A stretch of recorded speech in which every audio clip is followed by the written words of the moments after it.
Hey y'all, it's time to turn your great ideas into reality with Squarespace.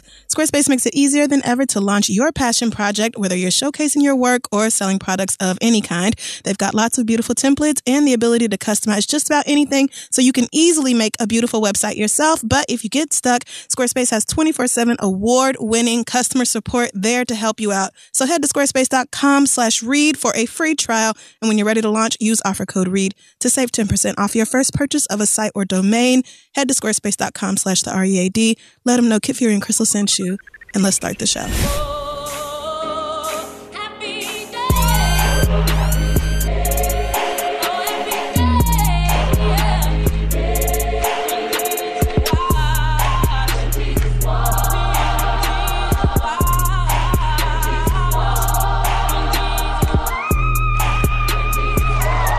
All right, so we're back with another week of this shit.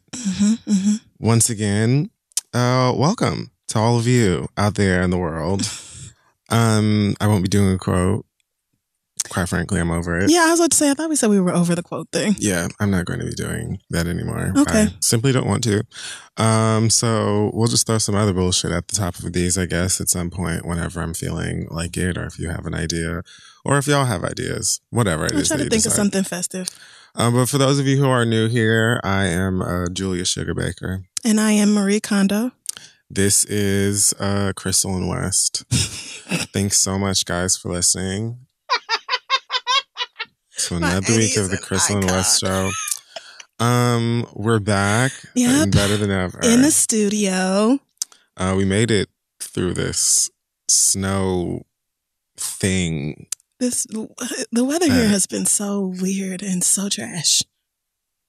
Much like the rest of the nation. You know, and it actually fits the mood of the headlines as well. Yeah. Everything is weird and garbage. But yep. We went from like 0 degrees to 45 to 20 to 38. And it's like, bitch, what are you doing? What is outside doing? Mind, dumbass. It's just like, girl, is it? I mean, I know it's winter, girl, but pick a temp. Black excellence this week. So we're almost a year in. We're almost at the anniversary of the release of an amazing thing that happened to us called Black Panther. Oh, and we can now celebrate that Black Panther is officially nominated for, what is this, 6 or 7 Academy Awards, including Best Picture, which it's the first superhero movie ever to be nominated for an Academy Award in Best Picture. Best superhero movie I've ever seen. Same. So there's that. Best original score, original song, costume design. It's a great score and it's a good song. Incredible costumes. Sound editing and sound mixing. Yes, bitch. It sounded good as fuck too.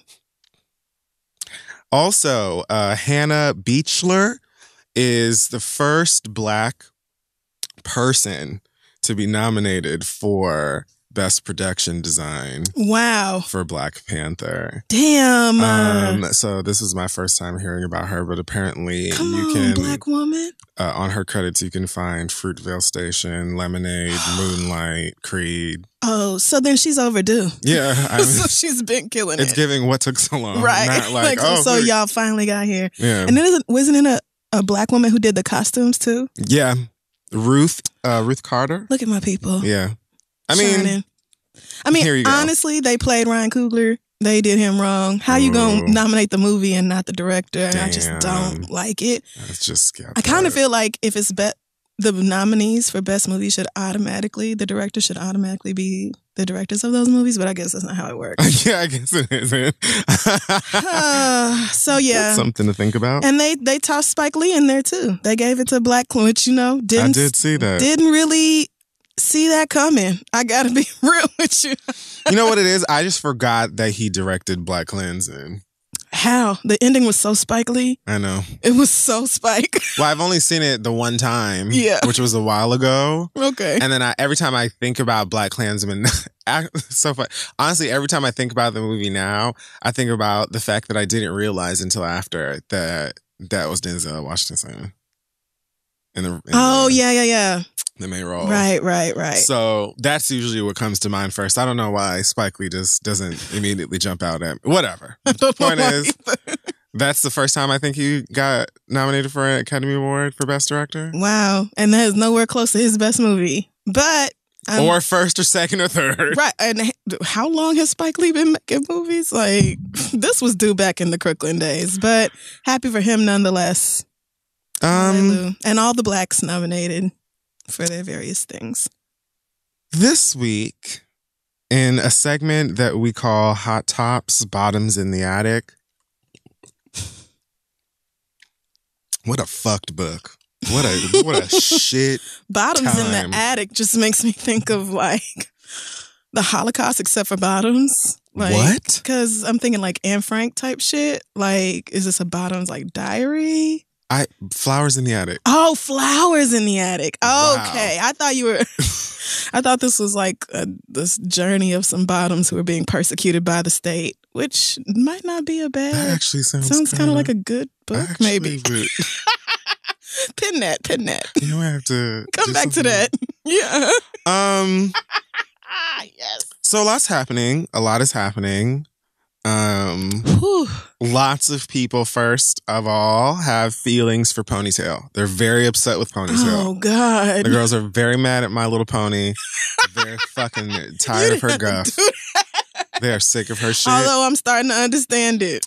I am. I'm starting to understand why. Ariana Grande released a new single.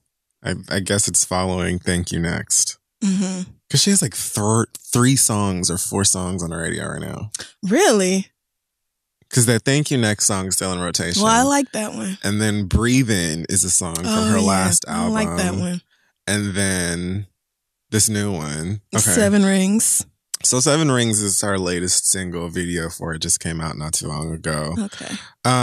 In short, it's a trap pop song. Yeah. There isn't much singing. No, there's a lot of, that sound that is current and popping right now, especially amongst Black artists. Exhaling. Yes. Exhaling. There's a lot of exhaling. There's a lot of that. You don't have to wait for it. There's big hoops and dark looking makeup. And, it just feels like Ariana's really tapping into that mocha latte that y'all started calling her. Like, she's really starting to feel it.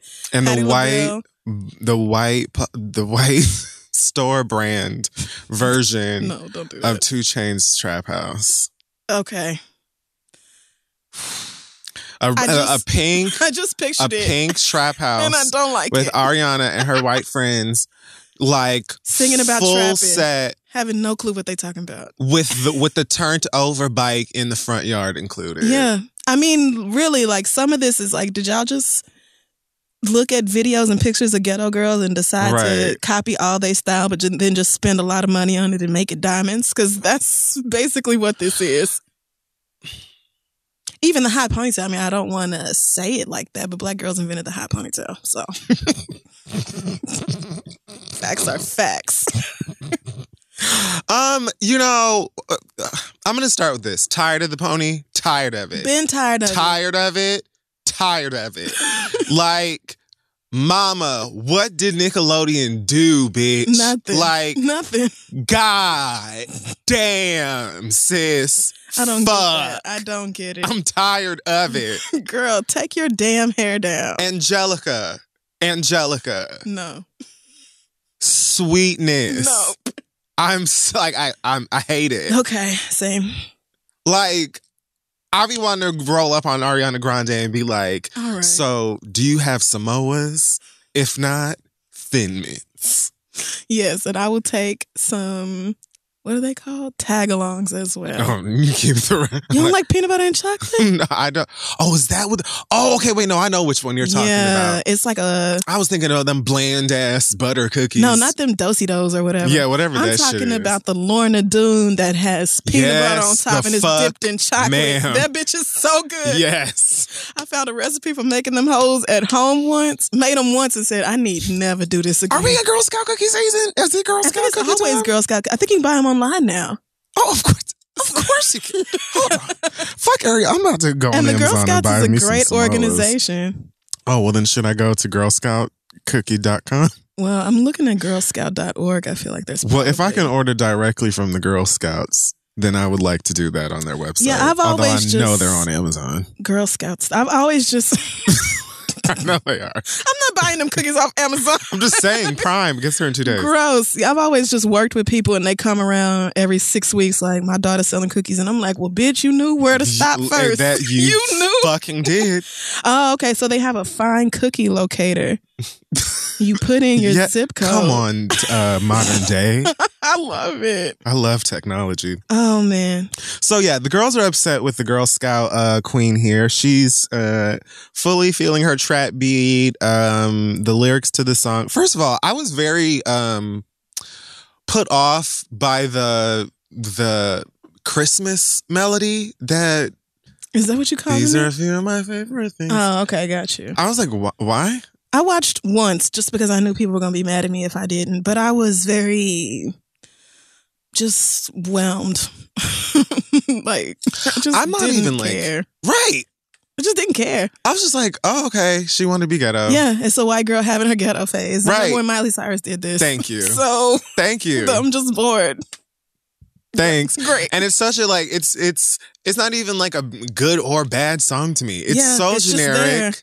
Right. Anybody could sing it, which is odd since you can sing. So. Right. It's another like waste. It's a waste of your talent, really, because you really can fucking blow. And yet you're just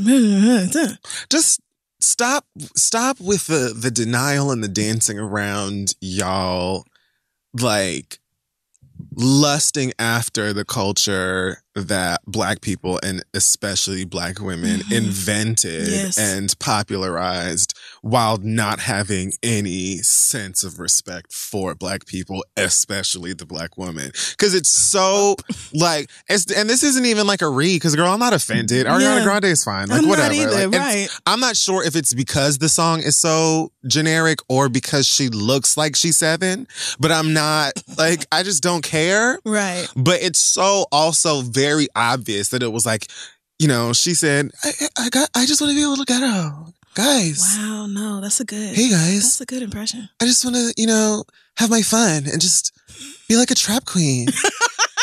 You have to clutch the cuffs of your oversized sweatshirt. Oh yeah, you do. You have to. You have You're to totally do the. Right. You have to do the. I'm such a little cute girl. Guys, Look. you know, I just wanted to have fun and be a little ghetto for once. This is it.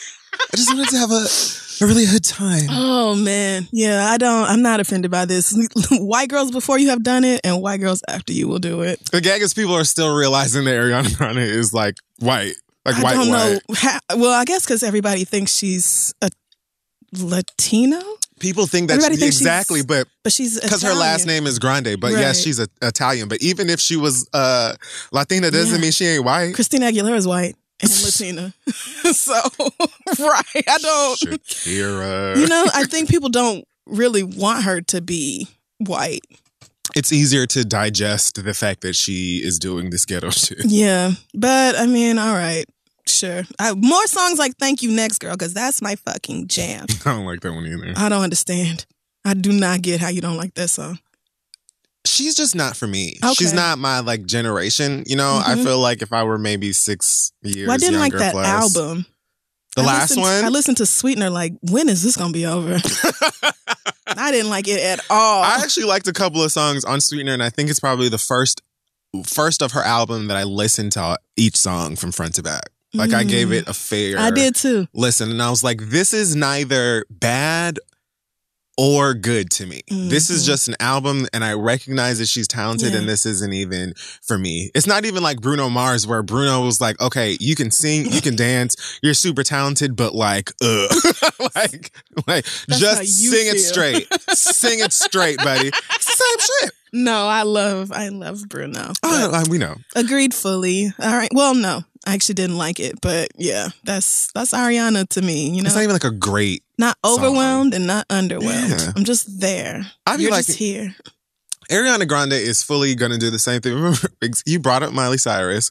She had on her jersey dresses and Jordans and shit. And making bangers. Right.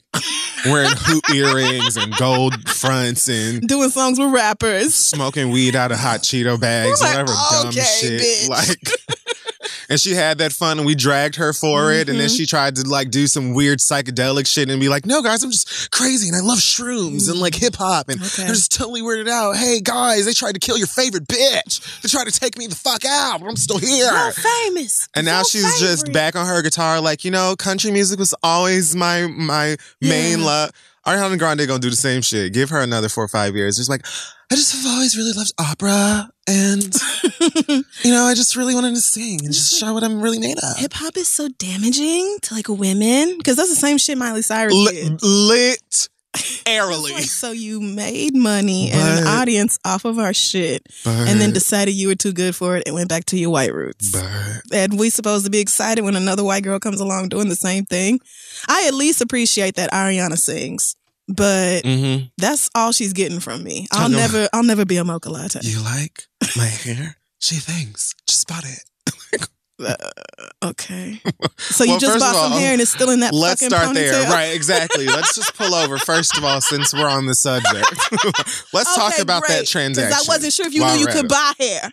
No. You can do something different, bitch. I don't care if you crimp it, frizz it, whatever it is that they're doing, teasing it. Take it down. Girl. Ma'am. You can do so much. So I thought she posted a picture a few weeks ago with like short hair and it was down and it was so cute. I've definitely seen her with her hair down before and she looks so nice and like her age, but 20 something, whatever it is. What I mean, she's had a rough like year and a half. Yeah. I will give her that. But anyway. Yeah, with that bombing at her concert and then Mac Miller committing suicide and people blaming her for all of these things. And then Pete, not Wentz.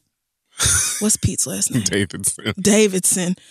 You know, talking about how he was in poor mental health after the breakup and Thank You Next being so big and all that. People really People give Ariana a lot of shit that she does not deserve. Yeah. But this is not that. Right. I can like, all right. I feel you on all that other shit. Yeah. Sis. You know, they tried that, but this this ain't it. So, all right, little girl. Someone posted on Instagram the single cover and a caption that says the lyrics from the song, "You like my hair, G thinks just bought it." Okay. And then it says, "White women talking about their weaves is how we're going to solve racism." No, it's not. The Kardashians I don't know how to say this. Is this Amina too or an Aminatu? Oh, Aminatu. Yes, Amina. That's for short, but yes. Okay. So girl, she said I wish that was true. It's not. I love her, but no. Ariana Grande reposted it. Oh no! What the fuck? She said so much love for Amina. Oh, they know each other. Oh, that's fun. I don't know. I think that she just didn't realize what was happening. Oh, she didn't realize. Okay. She deleted it afterwards. Yeah, because I bet black people got real mad at that. She left a comment on the Shade Room and said, hi, with the black emoji heart, which I guess is her thing. Oh, God. You know, the artists have pick emojis, and that's just like That's their like signature emoji? Yeah, that's I need a signature emoji. Let me go through the new ones. Oh, I know what mine is. Mine is the male version of the upside down cartwheel, because it kind of looks like a twerking. Oh, okay. It's closest to a twerk emoji, I think. I thought yours was going to be like the mad face. Not close. Because you are just like in general fed up with everybody. The peach is it. Yes, you need to brand yourself with that. It says, hi. I think her intention was to be like, yay, a white person disassociating the negative stereotype that is paired with the word weave. No, because it's only negative when black girls wear it. However, I'm so sorry if my response was out of pocket or if it came across the wrong way. Thanks for opening the conversation and like to everyone for talking to me about it. It's never my intention. I can actually hear the sleeves of the hoodie rubbing against each other. I can hear it. Her wrists are gone. It's never my intention to offend anybody, which I believe. Like, I don't even think like you're maliciously like, that's the thing, girl. Like, y'all can just stand up in it and be like, damn, let's have a conversation and let me put some action into these words. Right. Let me learn something from this. And maybe that's what you're doing or whatever. But sis, you wanted to have your, you wanted to be one of the Clovers. You'll never and be it. No. I guess. You will always be a Toro. or whatever they call. Yeah, I think it was Toros. Yeah, Toros. Rancho Cucamonga. And I think that's it too. Yeah. I ain't watched Bring It On in a minute. What a great movie. Missy's the Pooh. Okay, thank you. Next. B2K update. Tour's selling out. Omarion says that he will not be pop locking in the name of Lil Saint for the You Got Served sequel. That's right, folks. Okay, there's an icebox where his heart used to be, and he's not having a touch of it. How clever. Did you come up with that just right on the spot? Yep, right now. A genius. Everybody over what was there was it TUG? I think their label was TUG. I can't remember what it stands for. Me either, but that sounds familiar. If that's even still a thing. Boys to Kings, that's what it meant. Is that what B2K means? Shouldn't it have been P2K then? Princes to Kings? You don't just go from a boy to a king. It's very That's rare. what Arthur did when he pulled that sword out of the stone. King Arthur? Yeah. He was a peasant boy. Ooh. And he pulled the sword out of the stone, and then he was king. Okay, but was there like a black Disney remix movie, of this? I don't know. Okay, I'm like, where are you getting this I really from? don't know anything. I don't know what I'm talking about. Okay, I'm trying to see who their label was, but I'm not seeing it. I don't even think that has anything to do with them in today. I think that everybody is gathering around this tour. It was Epic at first, I think, and then TUG. Yeah, one of those label within a label. There it is. Thing situations. But yeah, I think that especially with tickets selling as fast as they apparently have been for this tour, Chris Stokes and co are quite excited about that bag and any possible future bags. So somebody hopped into Adobe and got that You Got Served 2 logo done and said, let's get started. I doubt that there's anything but a logo right now. Yeah, and that's probably it. And with so I don't remember the original You Got Served. Doubt that I ever saw it. I can barely tell you. It was like, damn. I was about to ask, do you think the movie will be noticeably different without Omarion? Can they put somebody else in whatever role he had? No. Okay. I don't think that it will be better or worse without him. How about that? Okay. I don't think that his lack of presence or whatever in the film would make or break the quality or the experience of the film. The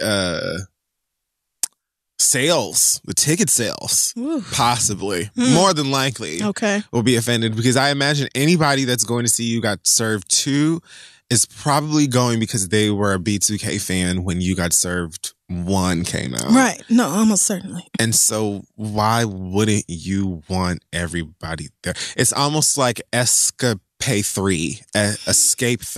What is, I don't know what that is. You know, Escape without candy. You know how they try, and they turn the E into a 3? Yes, got it. Escape 3. Like, it's almost like that. Like, except I'm not going to see y'all without candy. I'm not going to see Escape. I think that they knew that live, which is why they were trying to promote that single with just the 3 of them while they were on tour with the 4 of them. And still, we did not give a shit. And Candy's not even almost the best singer in the group, especially not today. But at the same time, do we want just 3 of y'all? No. Nope.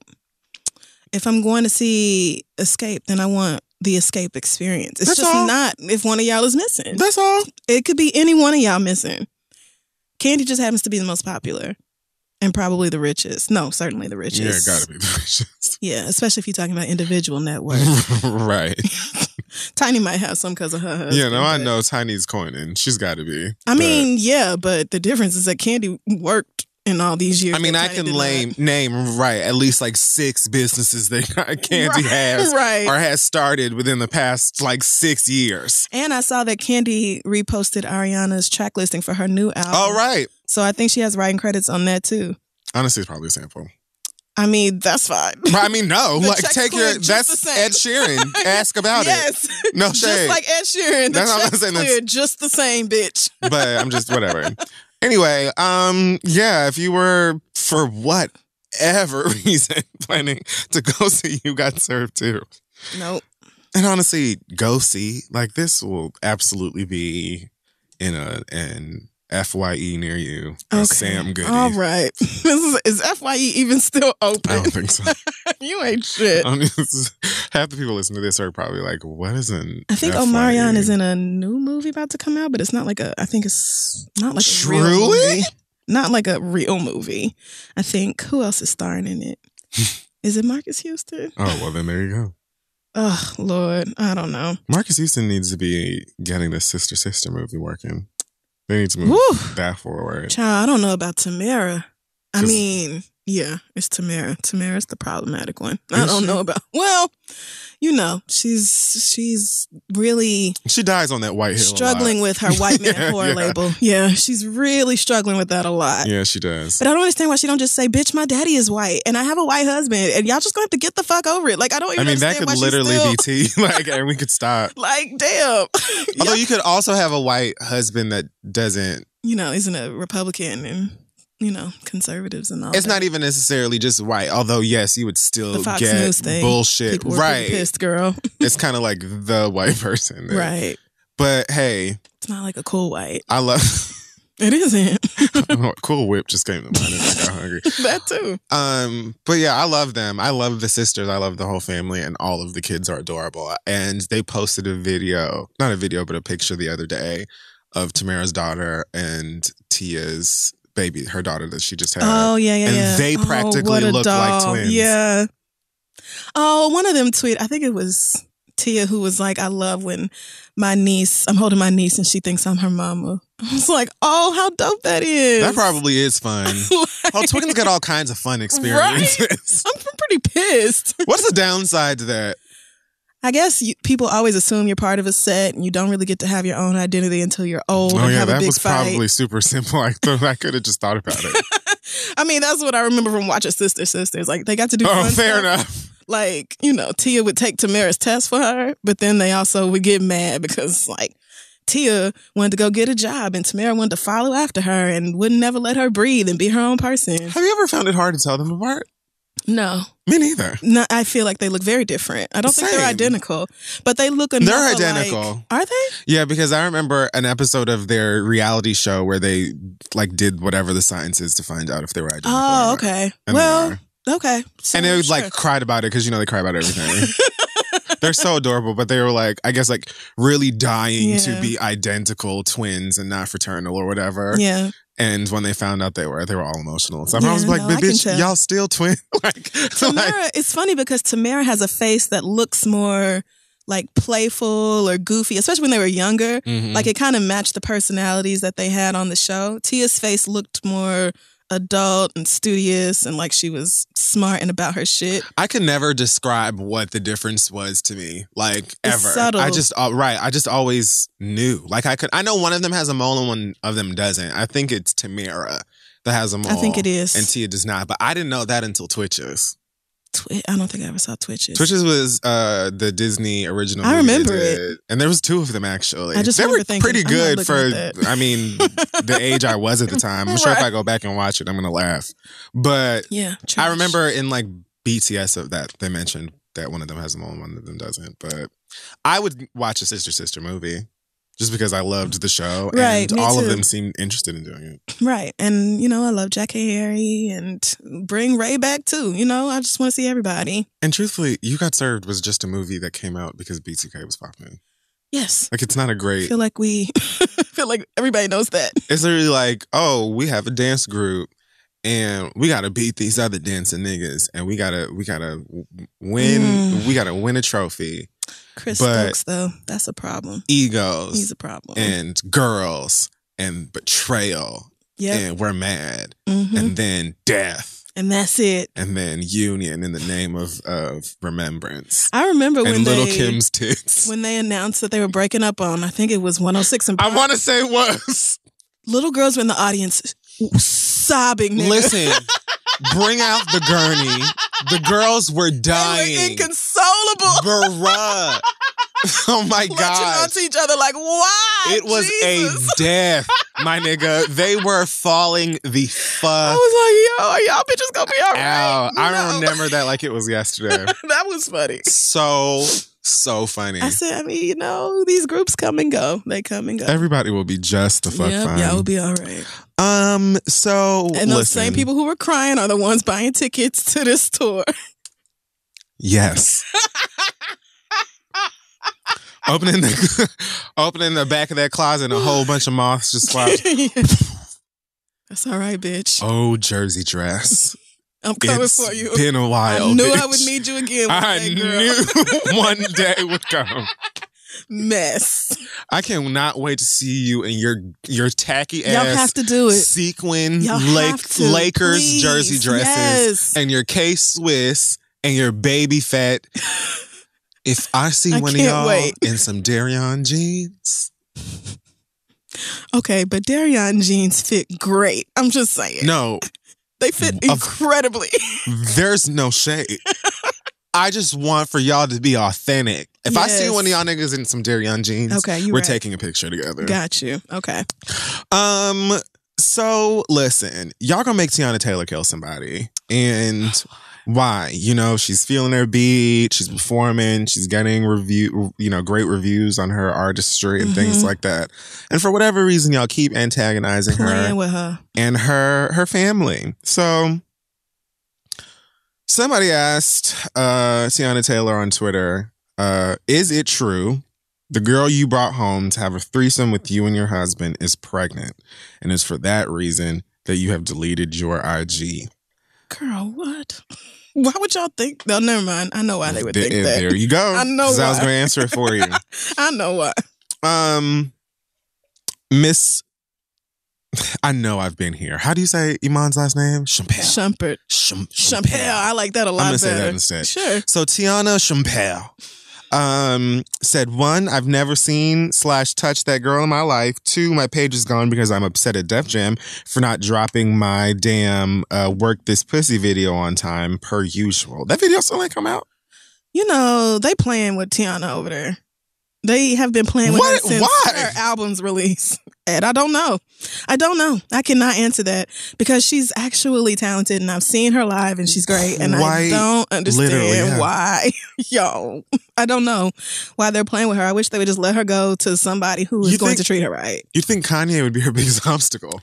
You would think that, right? And when she says Def Jam, I wonder who exactly she's talking about. And why wouldn't they put the fucking video out? Like, it's your artist. You don't want to make money? I don't get it. And the music's good and people like it.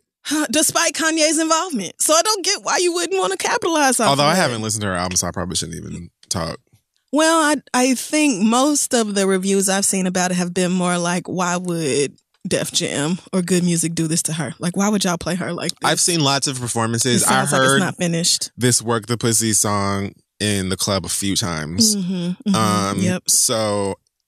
yeah, I just know her to be very talented, very beautiful, and always getting an amazing review or feedback about something that she did. So it's odd that this is even a thing for her. Right. Anyways, that's not even the point of this. She said that was number 2. She's mad at Def Jam. That's why she deleted her IG. She said number 3, it's really sad that lies are entertained so much than the truth.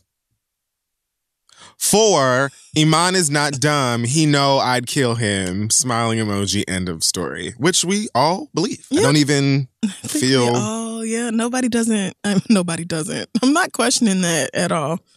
So, there's a girl by the name of Albie Rides. I don't know if that's even how you say it. But she took to her Instagram... live Instagram stories. Girl, I'm officially uncle status. I can't what is you even keep up on the app. I don't get it. But I guess she's supposed to be the girl in question. So she said, I refuse to entertain fake rumors. Life is too big. Punctuation marks. Life is too big and time is too short to get caught up in empty drama.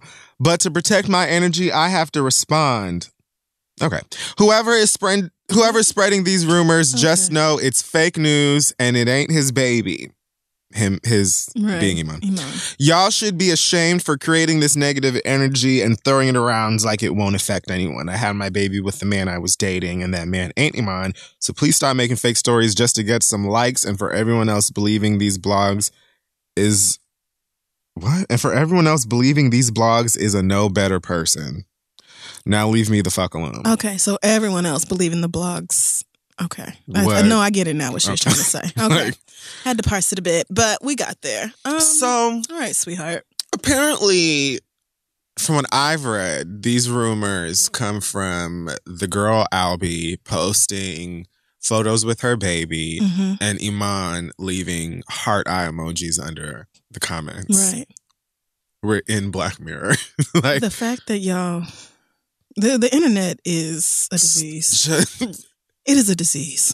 Did you watch the Fire Festival documentary? No, not yet. Oh, I can't think of which one to watch first. I started with the Hulu one. I would say watch the Hulu one. Yeah, that's where I was leaning. Because the company that helped produce and market the festival produced the Netflix one. Shut up. Yeah. So, and the Hulu one spills all of that tea. Okay, well, great. So I would say watch that one, but I think the Netflix one has... I haven't finished with that yet. I heard they're both good. The Hulu one, so, Fire Festival, I had heard about when we talked about it, and I laughed, rich white kids getting scammed. Don't have no problem with that. But it really revealed all the shit that happened and how it affects the islands. How it affects the islands, the people who work there, how so many of them were left without pay. But also, I had no idea just the scamming nature of that boy who found, what is his name? William McFarland, Billy McFarland, that's his name.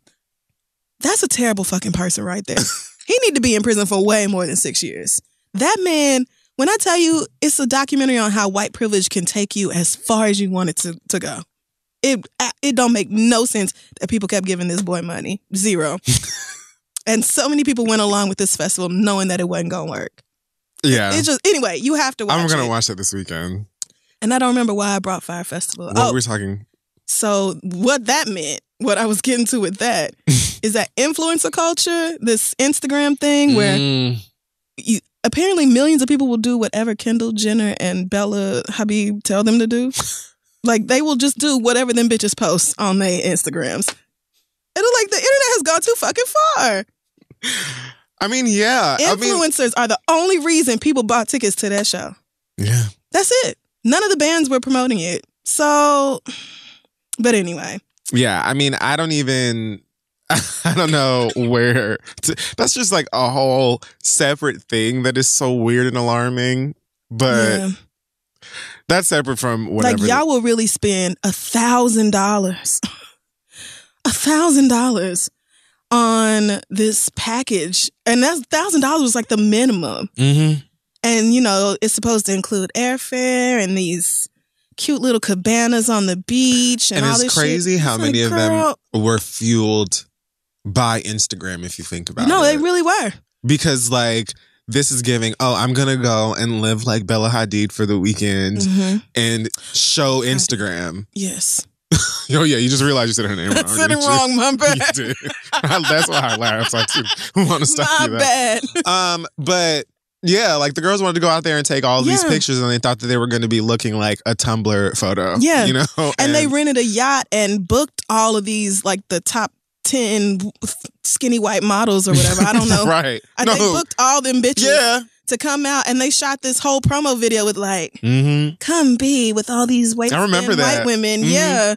And they just promised this whole luxury experience, but like that was literally the pitch. Never been produced before. So it's like, why are y'all investing so much money on something that doesn't have a track record? I don't get it. So I mean, really felt sorry for 0% of them little assholes who went to the festival. 0%. Like, me neither. And had they just scammed them little white kids, I would care 90% less about this festival. That video was giving like the video at the beginning of a thriller, like where a group of hot college students go to what they believe is going to be a vacation getaway, only to be murdered one by one. And it could have easily turned into that. Like, why not? Because what they nobody knows what this is. Tents and plastic mattresses on the beach, and $2 million. Not dollars. I think it's $900,000 US dollars, but $900,000 US dollars worth of liquor. That's what he spent. Instead of trying to get the actual, instead of first of all taking your fucking time, because you can't just go out to an island that isn't developed and be like, bitch, I want to have a festival, because there's no infrastructure, there's nothing here. There's no plumbing. Like, girl, it's gonna take. You're on sand. Everybody was like, it will take at least a year and a half, and that's being generous, to get this island in a place where you can have the shit that you're talking about having. Because you're not even talking about, some camp in Woodstock, let's bleed all over and watch with patchouli type of fucking festival. You're talking about rich bitch shit. Charging $250,000 for a private villa and shit. Bitch, if I had spent $250,000, never mind. Nope, I'm done. I am going to gotta watch it. That doc. Watch the Hulu one. Probably also first. Going to watch the scripted feature film that comes out about it. More than likely starring like James Franco's little brother and Emma Roberts. But the white boy who scammed this whole thing, he actually was interviewed for the Hulu documentary. So you get to see him lie with his own two lips. Yeah. Yeah. Did you do the Netflix one? Nope. Shot it before he went to prison. I'm aware. I don't even know if they reached out to him because, again, it was produced by the people who marketed Fire Festival. So I don't even know if they're like, we have to distance ourselves because of legal reasons or... That's true. That's what? fair. But yeah, because they were definitely... Everybody's head was on the chopping block after that disaster unfurled. So you got to watch it. Oh, my God. Well, I don't know how we got all the way over there, but needless to say... Instagram is a problem. Yeah. That's what this boils down to. Like the fact that that emoji turned into, oh, that must be Iman Shumpert's baby. Like, how did you niggas... That's such a fucking leap. Like, he literally had to get online and be like, so I've known her for a very, very long time, and I'm happy that she's happy. Like, and her baby's cute. It must have been several people that posted a heart eye emoji, but y'all just see, and that's Instagram need to stop telling y'all when other people comment on people's pictures and videos and stuff, because I really feel like the fans just sit in that little activity tab and just constantly clock what other people are doing. Constantly. Gotta be. It's weird. He also has been threatening to sue blogs for, I guess, posting the shit. Yeah, that trash ass Black Sports Online. He need to. Get them fools the fuck out of here. Quit reporting lies. Rumors. Speaking of lies and rumors, Chris Brown just got out of jail in Paris. Lord. So apparently a white Parisian woman accused Chris Brown of rape. He was just arrested like last night. So her story goes that she met him at a club, found her way back to his hotel where he abused her repeatedly. Yeah. And then somehow she followed him to someplace else. Like the story that was told that I read was quite all over the place. But for sure what I know was said was that they met at this club that's something in French and went back to his hotel that is also something in French. Now I gotta and look it up. that is where she was abused. And she's done like an interview about the shit. Chris got, locked up. I think how long did it take for them to let him go? Not it was very long. Like a couple of hours, maybe a day. I don't know. But he wasn't in there very long before they let him go. When he was in the clink, they were talking about all of the dramatics of what could take place if he's charged and how he can't leave the country because his passport has been seized and et cetera, et cetera. But they cleared the charges and let him go like not too long after. And he posted this bitch lying. That was he did. Straight to it. That's what he said. Straight to it. I've even seen like a picture here of the girl in question, and they always look the same. Like, does she look like his new girlfriend who looks like Karuchi? No. Okay. Is she white then? Yeah. Oh yeah, you already. My bad. You already said that. But I don't know, man. You gotta keep these rooms empty and these streets clean. And this is not the first time a woman has said she was sexually assaulted. Remember the last girl? Was that last year? Or the year. It wasn't long ago. It wasn't, right. It was within the past couple of years where she said she was assaulted at his house, but I think by his bodyguard or something. And this French girl said the same thing, that first Chris assaulted her in the bathroom and then the bodyguard and somebody else did it again. And then she finally got her phone back. So I hate stories like this because obviously rape is awful, but then also because it almost immediately turns into a that bitch lying. And the fact that Chris said it, I know just made all of his fans repeat that same shit or come up with all these reasons why she was wrong and whatever else. And obviously I was not there and I don't know what happened, but I just will say that this don't sound unbelievable to me. You know, I'll just leave it right there. Because of Chris Brown's history, this don't sound unbelievable to me. All I will say is that I would like to think that Chris Brown is not so fucking stupid. I mean, like, we haven't really had much to say about Chris Brown getting into trouble in a minute. Yes, and I've been thankful for that. Same. Very, very grateful. Really been enjoying this time we've been having. Yep. But this won't do. He's very much in love with his child, seemingly anyway. I mean, he should be. I don't know either one of them. She's pretty perfect. And I would just like to think that this is not something that this nigga, like, why risk all of that over some random white chick in Paris? Like, I would like to think, like, I will place the benefit of the doubt here until I get more. Only because, like, Chris, come on. I mean, I would. Come on. I just, the thing about it is that, like, sexual assault, you just can never pin down and say this is the reason why people do it. And I just hate it. I just hate every single thing about it. And I guess we'll see what the Parisian police come up with. But I mean, for them to let him go so quickly, they let him go, but they didn't give him his passport back. They're not letting him go back to America, right? I thought you said they seized his passport. No, from what I read, they returned his passport and told him he could go home if he wanted to. Well, that makes me feel again, like that don't really mean shit either. I mean, just because there's no evidence doesn't mean it didn't happen. That's true. And I'm inclined to believe women when they say they were sexually assaulted. It's just that. But this also wouldn't be the first time that somebody, male or female, has tried to goop Chris Brown because he's an easy target because of his history. Yeah.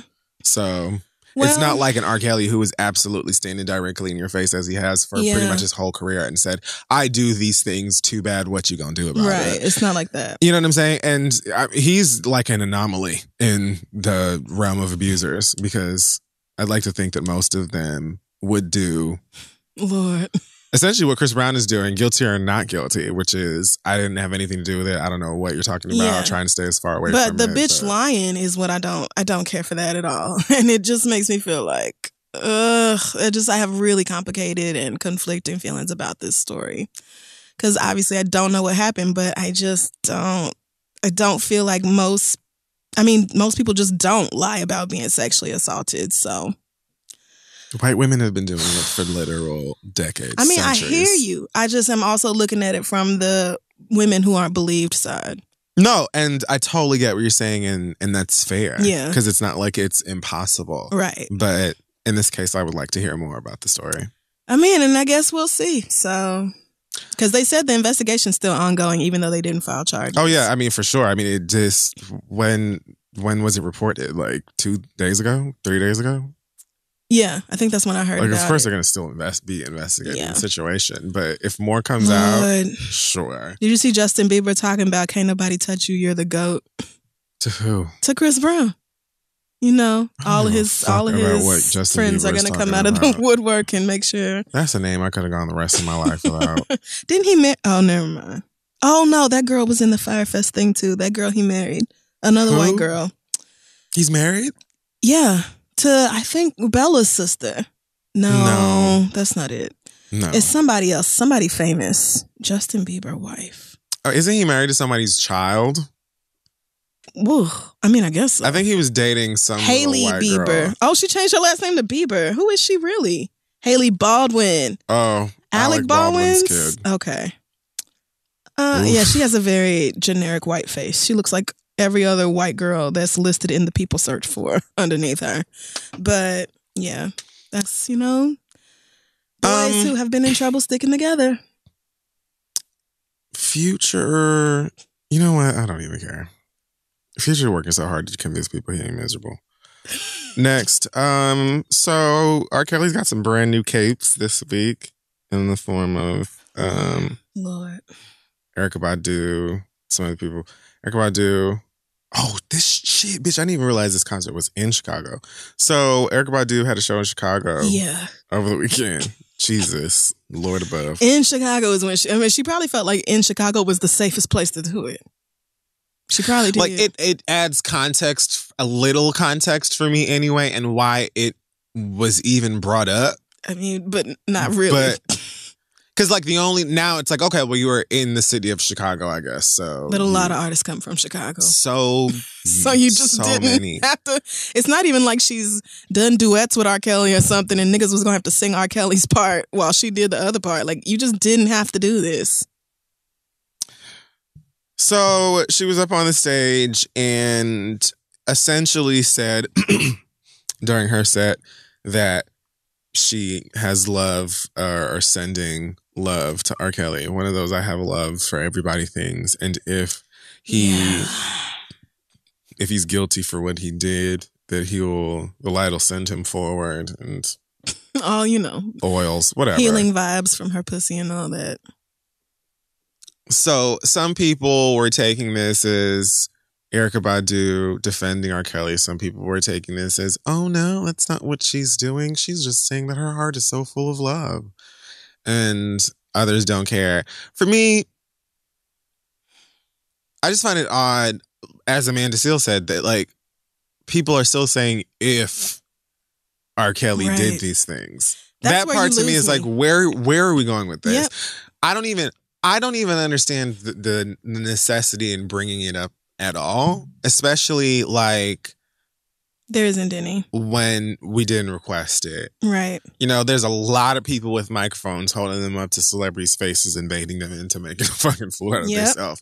We'll get to the brat in a second, but I was about to say, if we're talking about the aunties who have just been fucking up, but then fine. Like the whole, I love everybody, and what if one of his victims were to repeat the cycle of abuse because she went through it? Would you be mad at her too?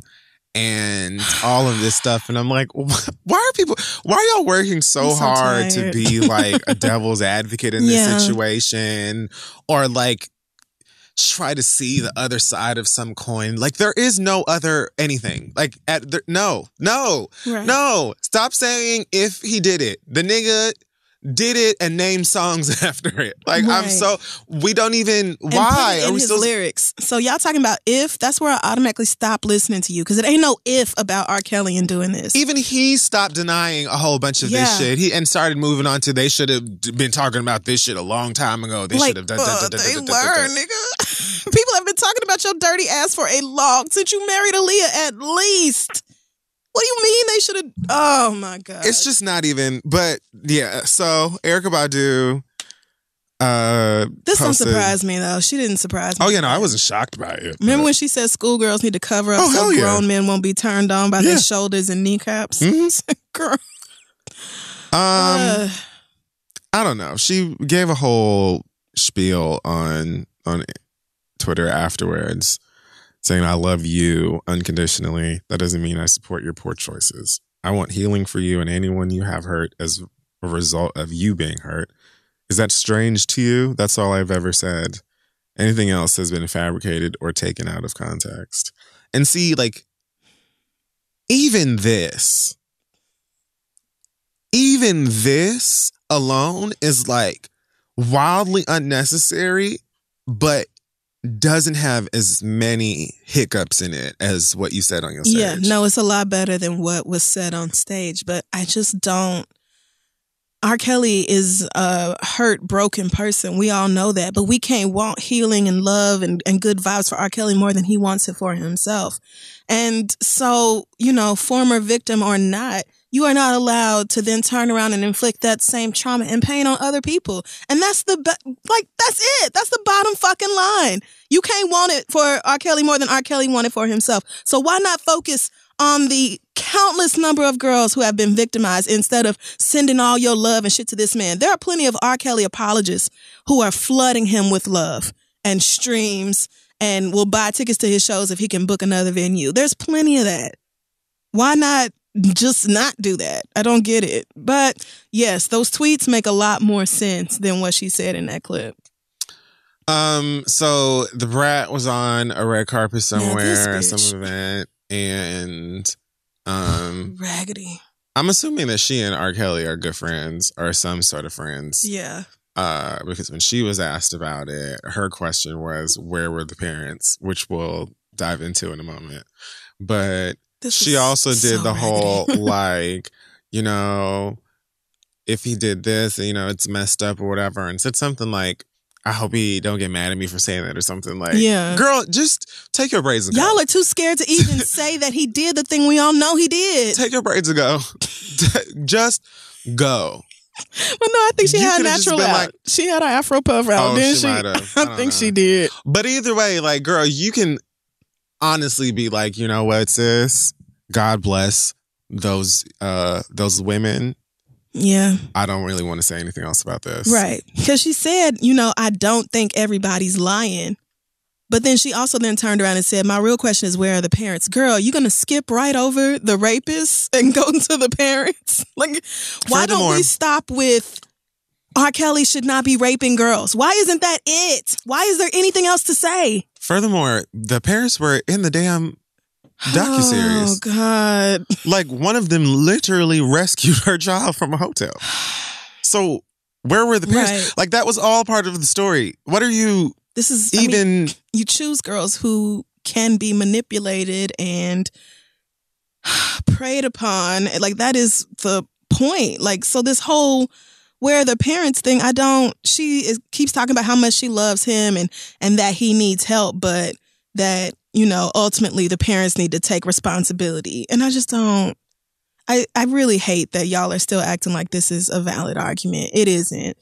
I don't give a fuck about where the parents were. I don't care if the parents were totally absent and negligent in these girls' lives. R. Kelly should have never raped them kids. That's it. It's not on the parents. It's not on the girls. It's on the man who did it. That is all. And when y'all talk about Harvey Weinstein, no, never mind, because I'm sure we're getting to Taraji. Oh, yeah. Okay, great. So Taraji posted on her Insta story, checking on these hashtag mute. I don't know how you would say what she wrote. Checking on these mute whatever for a friend. Hashtags, I guess. But that's not what it says. No, I mean, but she also don't know how to search. Well, you know what I'm talking about, y'all. Yeah. She's checking on the mute hashtag. And she posts a screenshot of the hashtag mute R. Kelly, which has, I don't know how many thousands of tweets or posts. And then she posts right after that, mute Weinstein. Mm-hmm. And it was like, and then even tried mute Harvey Weinstein. There was like one or two because nobody muted Harvey Weinstein.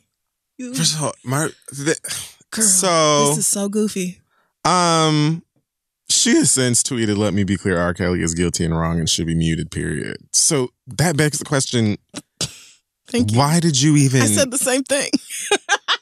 Why did you even do this? What was the point then? If R. Kelly should absolutely be muted and all that, then what was the point of putting up those videos showing one over the other? And had you just searched Harvey Weinstein without the mute, you would have seen that there are way more fucking posts with his hashtag than with mute R. Kelly. That's what trips me out about this. It's not even like mute Woody Allen or Bryan Singer or one of these other white people who've been consistently getting away with being horrible. Yeah. You're talking about somebody who is currently on trial, whose career career and business went up in flames, girl. Yes. Nobody's using the hashtag mute Weinstein because they muted his ass like a year and a half ago. Yes. And he's still mute. Right. You remember hashtag Me Too, the one that's still going on? Do you recall a year ago when that popped off because Harvey Weinstein's victims were coming out and talking about what they had experienced because of him? Like, girl, there are so many. Harvey Weinstein is possibly the dumbest fucking example y'all could come up with as to why the black man is being in trouble for something or held responsible for something that the white man is not. And furthermore, it's like, okay, again, what it feels like you're saying to me is like, y'all letting white people be rapists, but black people can't.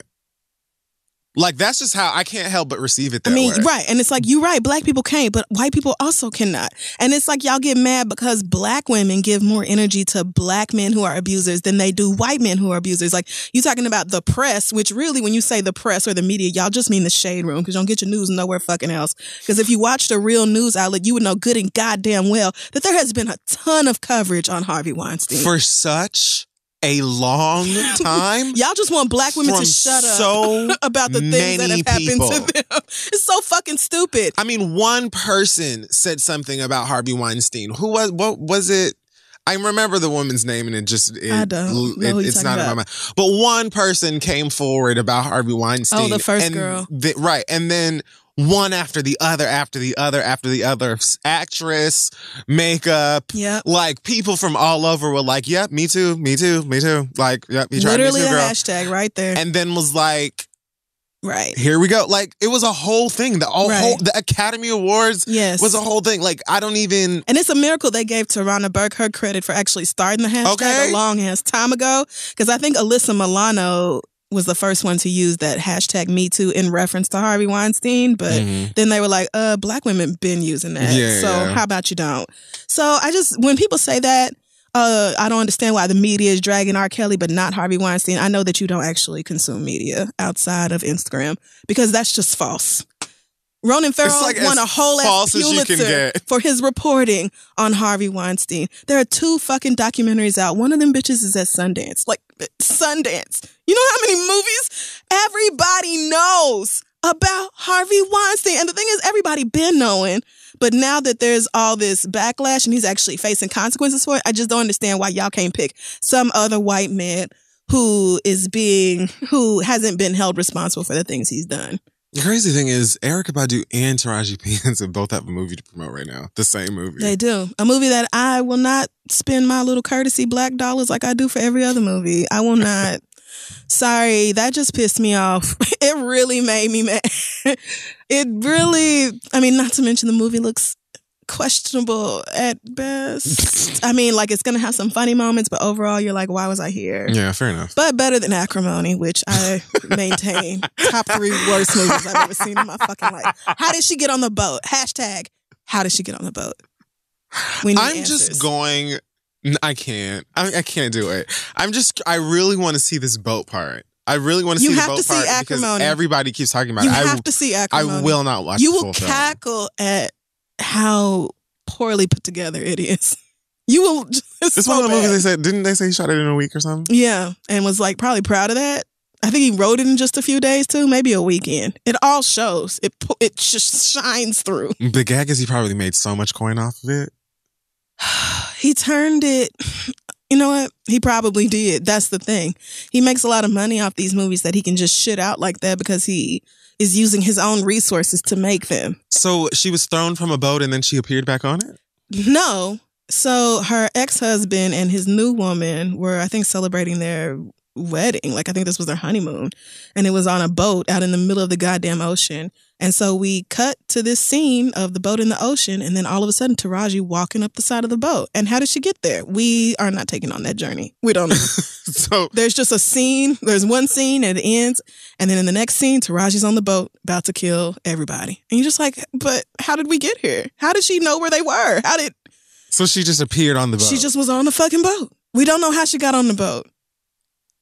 It is not revealed at any point in the movie, not even at the end, how she snuck on the boat. We'll never know. But yeah, I don't remember. What were we talking about? Niggas caping. These girls, yes. So I was just really disappointed in all the Aenies who decided to come out in their varying degrees of support for R. Kelly, because somebody has to be vigilant about Black girls, and you would think it would be Black women. You really would. I can't.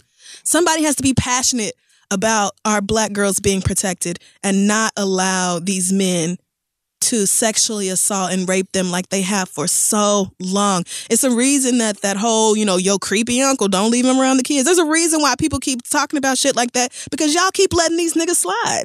And there just needs to be, I just refuse. I will not be that woman. I will always be the bitch who is extra about protecting Black girls. I don't even understand why anything is said besides the obvious. Yeah. I don't even understand where in the Bratz case, right, you trying to defend your friend, which is so dumb at this moment. Why are you still no one who is friends with R. Kelly should still be dumb enough to try to defend him when we all know what he did.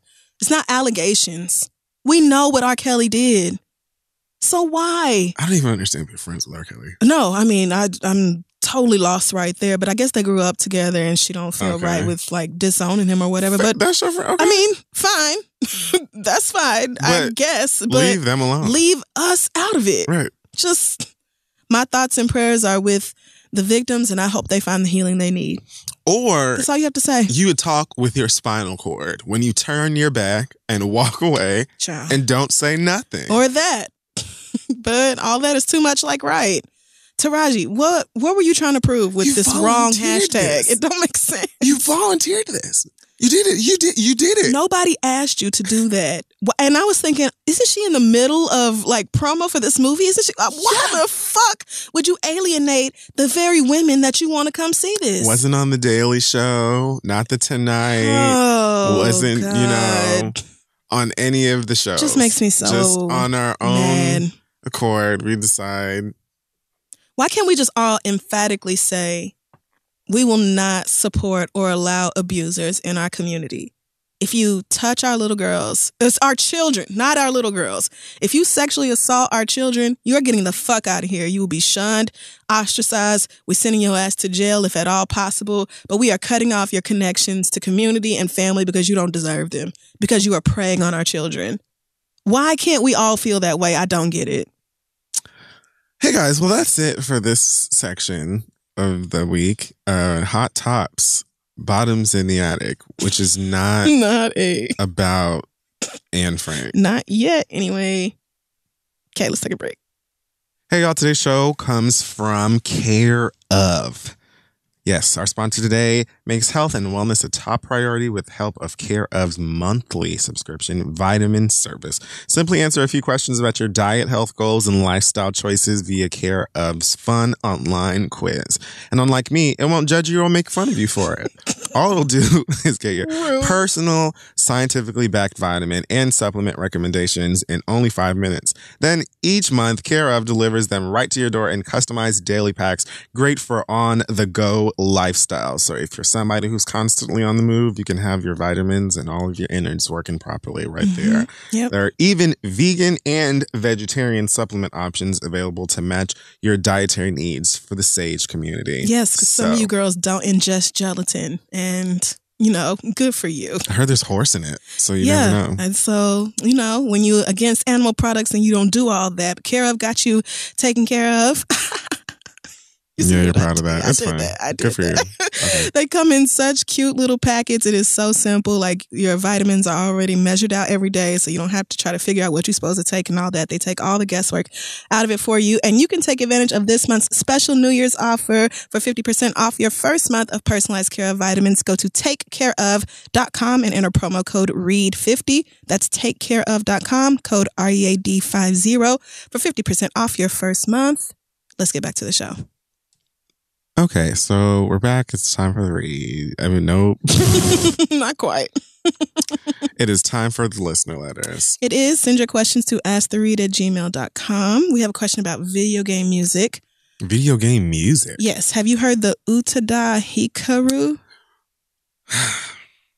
I'm just glad that I know what you're talking about. I'm saying it wrong? I've heard it. Damn, they spelled it out for me phonetically and everything. Oh, Did they? Utada Hikaru? Hi. Okay, fuck it. I've heard it. So yeah, they asked how you feel about that one and Face My Fears. So these songs are like supposed to be the theme songs for that Kingdom Hearts game. Right, exactly. And she sang the theme for pretty much all of the games. Okay. This new theme though, Skrillex produced it. Utada's the singer, the artist. Okay. Yeah. I thought that was the name of a song. No. Got it. She for like I guess the game's main theme now is this song that she sings, and Skrillex produced it, and I hate it. So oh no. Is it because of the Skrillex? Or? It is 1000% because of the Skrillex. Is it you don't like the Yes, oh, okay. That's what it is. I haven't heard it. It's so unnecessary. Like the songs for that, for the franchise, especially the songs she sings, usually have like a lot of instrumentation, and like it's usually very like big and full of, it's very Disney-esque, you know, like it's like a Disney score song almost by this wonderful Japanese one. I'm pretty sure it's Japanese. Y'all can tell me if I'm wrong. And yeah, they're always really, really beautiful songs. And the other song, I can't remember what it's called. Don't Make Me. It's right here in my iTunes. Bitch, I was gonna say, I feel like they probably Don't Think Twice. Okay. Is the other song. That song I like, and it's more like what I expect to hear from her in this game franchise. Mm-hmm. The other one is literally, it sounds like a slinky going down the stairs. Everyone loves a slinky. I hate it. Woo, okay. And when I heard didn't get that he was involved, I was like, Lord, let's make this the one time that Skrillex did something else. Nope. No. He didn't. He stuck with what he knows. Fully jumped, right? Yeah. And hey, everyone's got a lane. Okay. Well, didn't really get any of that, but all right. Yeah, it's just a song from The Thing Girl. Kingdom Hearts fans would be the only ones who really actually even get it. It's not like on streaming or anything. Well, yeah, you can go on Apple Music or whatever and go listen to it in English or Japanese, but okay. Yeah, I didn't expect for you to be like, oh yeah, I fully relate. No, I don't get it. No. Any of it. But are you caught up on Steven Universe? Is the next question Steven Universe related? No, not necessarily. We have lots of others if you're not caught up. Well, I am.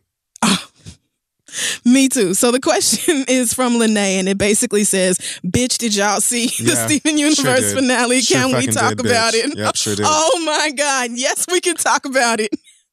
Do we just Sugar fully go in? That bitch. Should we be spoiler free? Oh, well. When was it? If you haven't seen it, I think it aired 2 days ago. If you haven't seen the finale to Steven Universe, then, hit the fast forward for the next few minutes through this question. But quite possibly. Holy God. Best animated series of all time.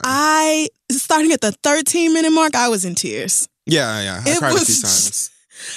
The layers, nigga, the meaning, the symbolism. Yep. Obsidian! I couldn't. I screamed! I couldn't. I literally could not handle it. I could not. I was bursting. Her black girl hair? I was like, look at this black woman coming to save the fucking day. Their black girl when hair. Connie was like, I got this, with her cute little sword that Business made for her. And then Obsidian was like, bitch, actually, girl. I make my own sword from the lava billowing in my gut. There's so many messages in Steven Universe about loving yourself and maybe identity. You're different from the other people in your world, but that just means the world is fucked up and not you. And it's just so good. People being abused and then turning around and putting that abuse on others and finally coming to terms with that. Like, there's so much in this fucking show. And leading up to this finale, I was already like, okay, quit playing with me.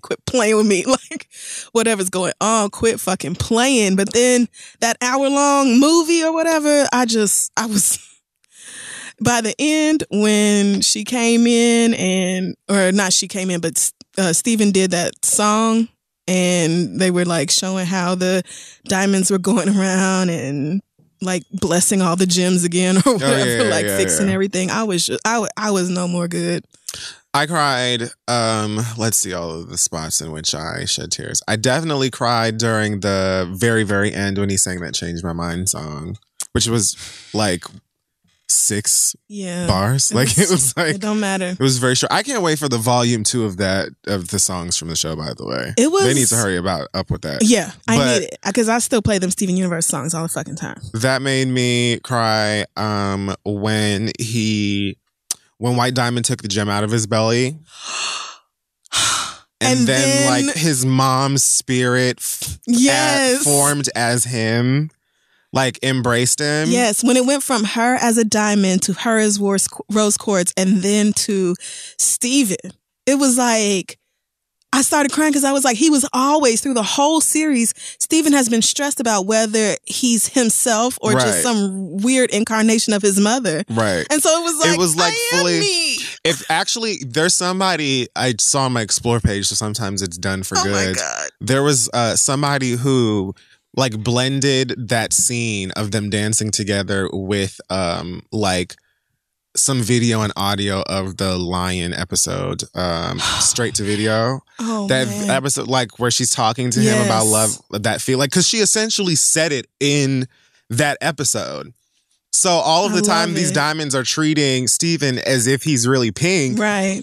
And in that moment, and for a second, bitch, I was almost like, my nigga, if Pink comes out of this fucking jam, I am going to die right here. So brilliant, because it was literally like a manifestation of exactly who he is. So he got to be confirmed, like, I am me, but like my mom is alive within me. I don't have to second guess it. Like, I am me and I always have been me. It's not. This was such a the service to the fandom in this was so great. All of those fusions, it was bitch. The fact it's so brilliant to wake them up by way of fusion, because when he started with Amethyst and we got Smokey, I was like, oh, Smokey Quartz, cool or whatever. But then I realized, oh shit, this nigga's about to go and do it with the rest of them. Oh, bitch. I couldn't believe, what was it, Pearl's fusion called? Oh, I can't remember. Fuck, but I was like, wait a minute, bad bitch alert. First of all, and then when they unfused, now all of a sudden they have new clothes. Pearl's 80s jacket. Okay. Her fucking Golden Girls ass. Styled, all right? Love Garnet's new visor. I just loved Sunstone. Oh my God. Let's talk about White Diamond, right? That bitch. What a bad bitch. I knew she would be. But even White Diamond, with her like incredible rules and being all fucking strict and hateful and all that, even White Diamond in the end, when Steven's aura was so strong that it broke through her shit and she started changing colors. She's like, but I'm supposed to be perfect. I'm supposed to be pure. That's all of y'all who are beating yourselves up every day, holding yourselves to impossible standards, maybe repeating the negative things that adults in your life said to you when you were children, and you're trying to act like you should be so perfect, and then you project that shit onto everybody else. And when you finally realize, bitch, I'm flawed just like we all are, and it's part of our beauty that we're all flawed, you know, if you want to call them flaws in different ways, it's just our fucking differences. And you don't have to be perfect or flawless or anything else. Like, you can just be. It's a beautiful show. From like a fictional standpoint, I really loved White Diamond because she's a great villain. She is. She's a great villain because, first of all, there was so much mystery around her leading up to actually seeing her for the first time. Mm-hmm. The design of the character is incredibly beautiful. It is. But one of my favorite types of villains are the villains that have like a really smooth and like soft tone and behavior to them. Almost as if like I don't ever have to really get bent out of shape or raise my voice because none of y'all hoes could beat me. Yes. Like there's no reason for me to ever really get bent out of shape because you ain't gonna whoop my ass. So the fact that like she literally said it. She for most of the time that we saw her in these Diamond Days episodes and stuff like that, she always had like great manners, and she spoke really softly and very like polite and was just really elegant. But then at the same time, when she turned everybody like black and white and emotionless, that shit was creepy. What a great villain. Controlling themselves, like none of them were her voice was coming out of all of them. Nigga. I was like, this is the stuff of nightmares. Work, Rebecca. It was so it was actually the type of like series finale you pray for. Mm-hmm. But the fact that another season is coming this fall, I just give thanks. Wait, they said this fall? Yeah. Another season part. this fall. Well, they didn't say it out loud. It was just a little graphic at the end of the... You were probably still wiping tears away because I know I was. But yeah, Steven Universe season 6 coming this fall. I'm like, hell I cannot wait to see what's going to happen next. God, it was so good. I was just so full after that. Like, this is what I needed to see. It is such a great... And honestly, it doesn't get enough credit for how good of a fucking show it is. It's so great. The character development has been amazing over the entire series of the show. It has. The animation has always been so unreal. beautiful. The inclusion of like music and all of the different layers and reflections of like real life stuff. I love personally, not even just the like the anime-esque quality of having these badass characters in female form and their weapons and transformations and all of that I've loved since I was a child in Sailor Moon and the things. But from like a gender perspective, Sailor Moon could never.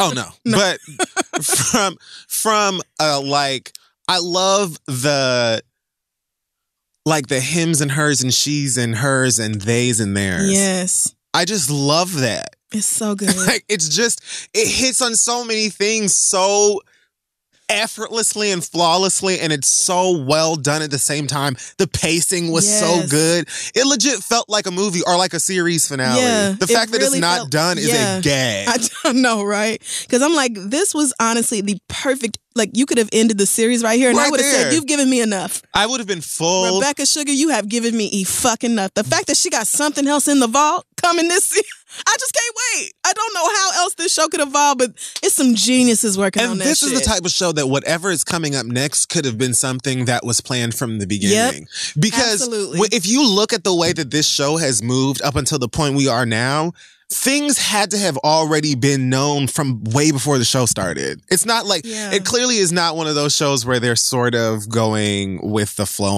on the story. Yeah. It's like so many breadcrumbs were left or like little hints have been left and dropped throughout the entire series. So it's very clear that they have had like a direction that they're going, and I'm sure they already have like a ton more stuff in the future. And like, I'm ready. Huge shoes to fill, but I'm quite confident that they're gonna get this show. Fuck. It's so good. It really needs to be in conversation for like at least one of the best animated shows ever created of all time, because it's right up there, and it might be number one in my opinion. Yes, especially for it to be an original working idea. It's so good. I really feel like Rebecca Sugar probably already had this whole idea of a sister or daughter who didn't fit in with her family, didn't fit in at home, left and had, her own complicated whatever and a different life. And then her child ended up being the one to repair all the shit that happened back at home. I would not be surprised if Steven sort of came in like a little later. I could totally see the diamonds sort of being the beginning of the story. I mean, and there's plenty of story to tell, actually. There's so much about how the diamonds got to the point where they were all so fucking hateful any damn way. What if? Okay. What if? All right, this is about to be dope. What if there's a black diamond? Now, follow me. What if, in her quest for perfection, White Diamond rid the planet of her sister Black Diamond? What? For saying that she was flawed or a nigga or something. She called her own sister a coon. Whatever. Yeah. You know what I'm saying? And erased all memory of her, and people know nothing about Black Diamond, and we're going to find out about her equally, if not more powerful counterpart. I mean, Black you Diamond, never fucking who's know. Who's going to come back for revenge and what's hers. I like that. And she'll be the new antagonist. Because I would love to see what a Black Diamond would look like. Oh, if Black Diamond comes back and she's like, so... Voiced by Jennifer Lewis. All you bitches are hugging now? What the fuck is this? This is not how I left y'all. I don't understand. Oh, okay, maybe. I like that. I just really, really enjoyed the season finale a lot. It was really just outstanding. Shout out to the whole cast because y'all did the fuck You out did of that. such great work. Y'all did that.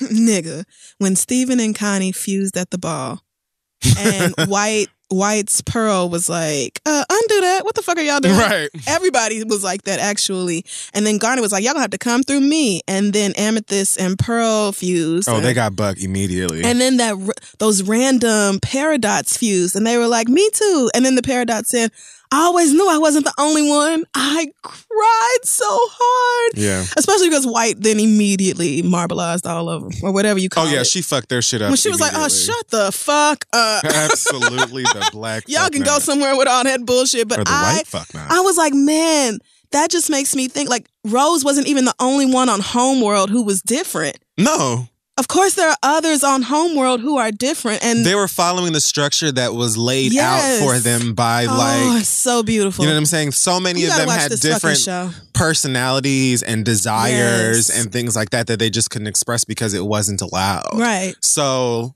yeah, as we saw with like the underground crew who had to hide in them holes and shit, the off colors, right? Which homegirl with the like who predicts stuff late or whatever? Oh yeah, I love her. She's fucking hilarious. She's my favorite. She is so fucking adorable. Oh, yeah, I need everything. Like honestly, I just want for y'all to give Steven Universe it's just due, its credit, it deserves. It's so good. Because I want more of it. I want more of it. I want more of it more often. I want several movies. I want graphic novels. I want more video games. Obviously we need Obsidian Pop Funkos because I have all of the other ones. So I need one for Obsidian. Obsidian in my life. Sunstone. I need all of the fusions and all of the other ones we don't have yet. I need white, pink. I think there's already a pink one. I'm almost 100% sure because I think I have it. Pink diamond? I have a rose quartz and I have a lion. I'm pretty sure that there's a pink one already because I'm almost 100% sure it's in my house right now. Okay. But I need blue, I need yellow, and I need white. So. Oh man, when Bismuth came through and started controlling them arm ships. Too. Mama came and said, punched that bitch in the face. They were like, we just have to get inside her head. Oh, so much symbolism. Watch the fucking show. Just watch the show. So good. Just watch it. Watch it by yourself. Watch it with your kids. Watch it with your nigga. Man, do whatever. And it's just so feel good and so soft and so nice. And I love it so much. Shout out to y'all. Same. All right. We couldn't end on a positive note, so our last letter comes from Jessica, who says, shit. Are you sure? Yes. I am married. Mm-hmm. I am happy in my marriage, but my husband is in the military, which means he deploys a lot. Jeez. That leaves me alone with the kids and also makes me mad because I literally have no life. So when I get free time, I try to take advantage. And this first started when I went home and ran into an old fling that I met. I ran into an old fling that I met up with. We went to a movie, to a hookah bar, and then we fucked in my mama's car. All right, straight to it. No. Then there was this guy I'd been talking to before I got married, and I decided to meet up with him, and he was a waste.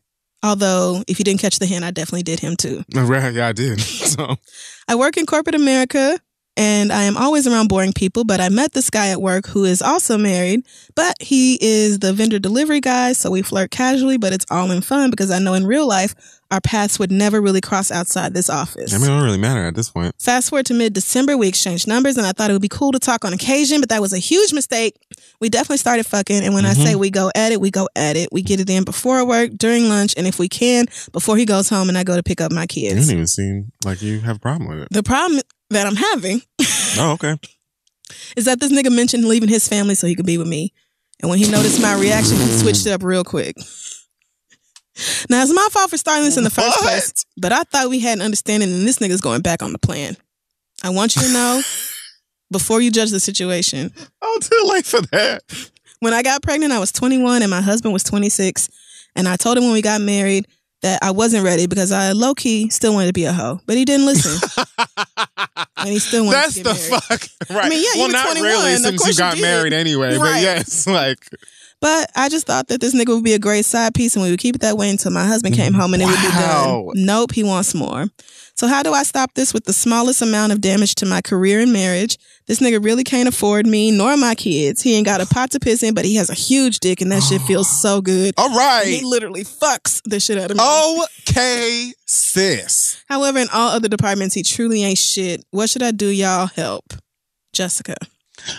See, and Jessica, oddly enough, I have a read for some people like you that I was going to do this week, but... Jessica, you need to watch Steven Universe.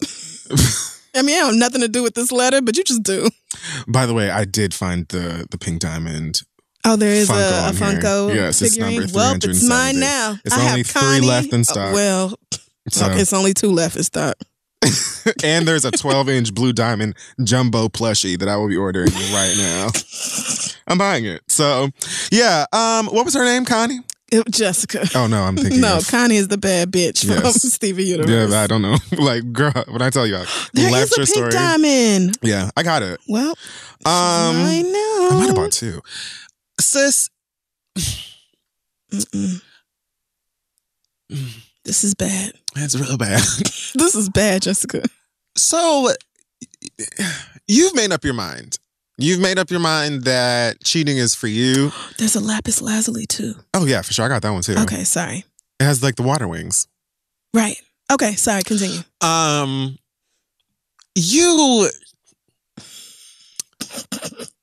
This nigga is, he's not even like, you know, overseas handling business in Singapore or like going backpacking in Europe because he's just always wanted to. Right. This nigga is deployed in this shit country's fucking military. Is it the military? Yeah, he's in the military. He's deployed right now. And you're just like, okay, well, I got 3 to 4 niggas on the side, and they just doing too much for me, my nigga. Like, help me out. What?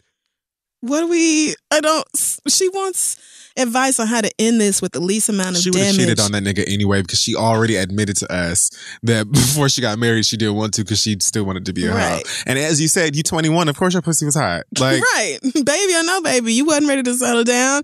So that really just means you should not have... But maybe you thought he wasn't going to take care of his kids if you didn't get married. I don't know what your reasoning was. There's no excuse for it. But like, sis... Especially because like this isn't even the first person you cheated on your husband with. Right. So... He's the third one you've told us about. And then you made the mistake of fucking somebody that you see at work. Even if he is just like the Coke delivery man or whatever, he still comes to your fucking job. Oh, nigga, they got a whole bunch of Steven Universe plushies. They got yellow too. Look at you. Yeah. So, I mean, I feel like you can end it... Well...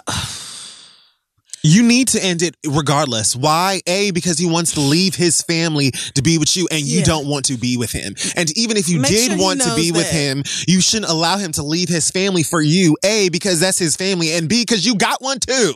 On top of that, you should stop seeing him because you're cheating on your nigga that's out here every day risking his motherfucking life. Is he? He might not be. I don't know. Yeah, I don't know what he's doing. But he's sending his check back home. Damn it! How dare you? Right. The you fuck get wrong with you? military discounts all over the place. They get their little spouse of military card, get 10% off every damn where. It's just like, how dare you disrespect this man? Taking care of you and them kids. I mean, I actually don't have no problem with you disrespecting your husband. I just feel like, girl, sleeping with somebody at work. What the fuck was you thinking? So I think that's a gag as well. Like your coworker. Yeah, my advice to you is to just be upfront. I know you're in love with his dick, but you have got to think about the long-term consequences of what you're doing, girl. There are long-time dicks everywhere. They're right. You could fuck somebody, cheat on your husband with somebody you don't work with. That's what I'm saying.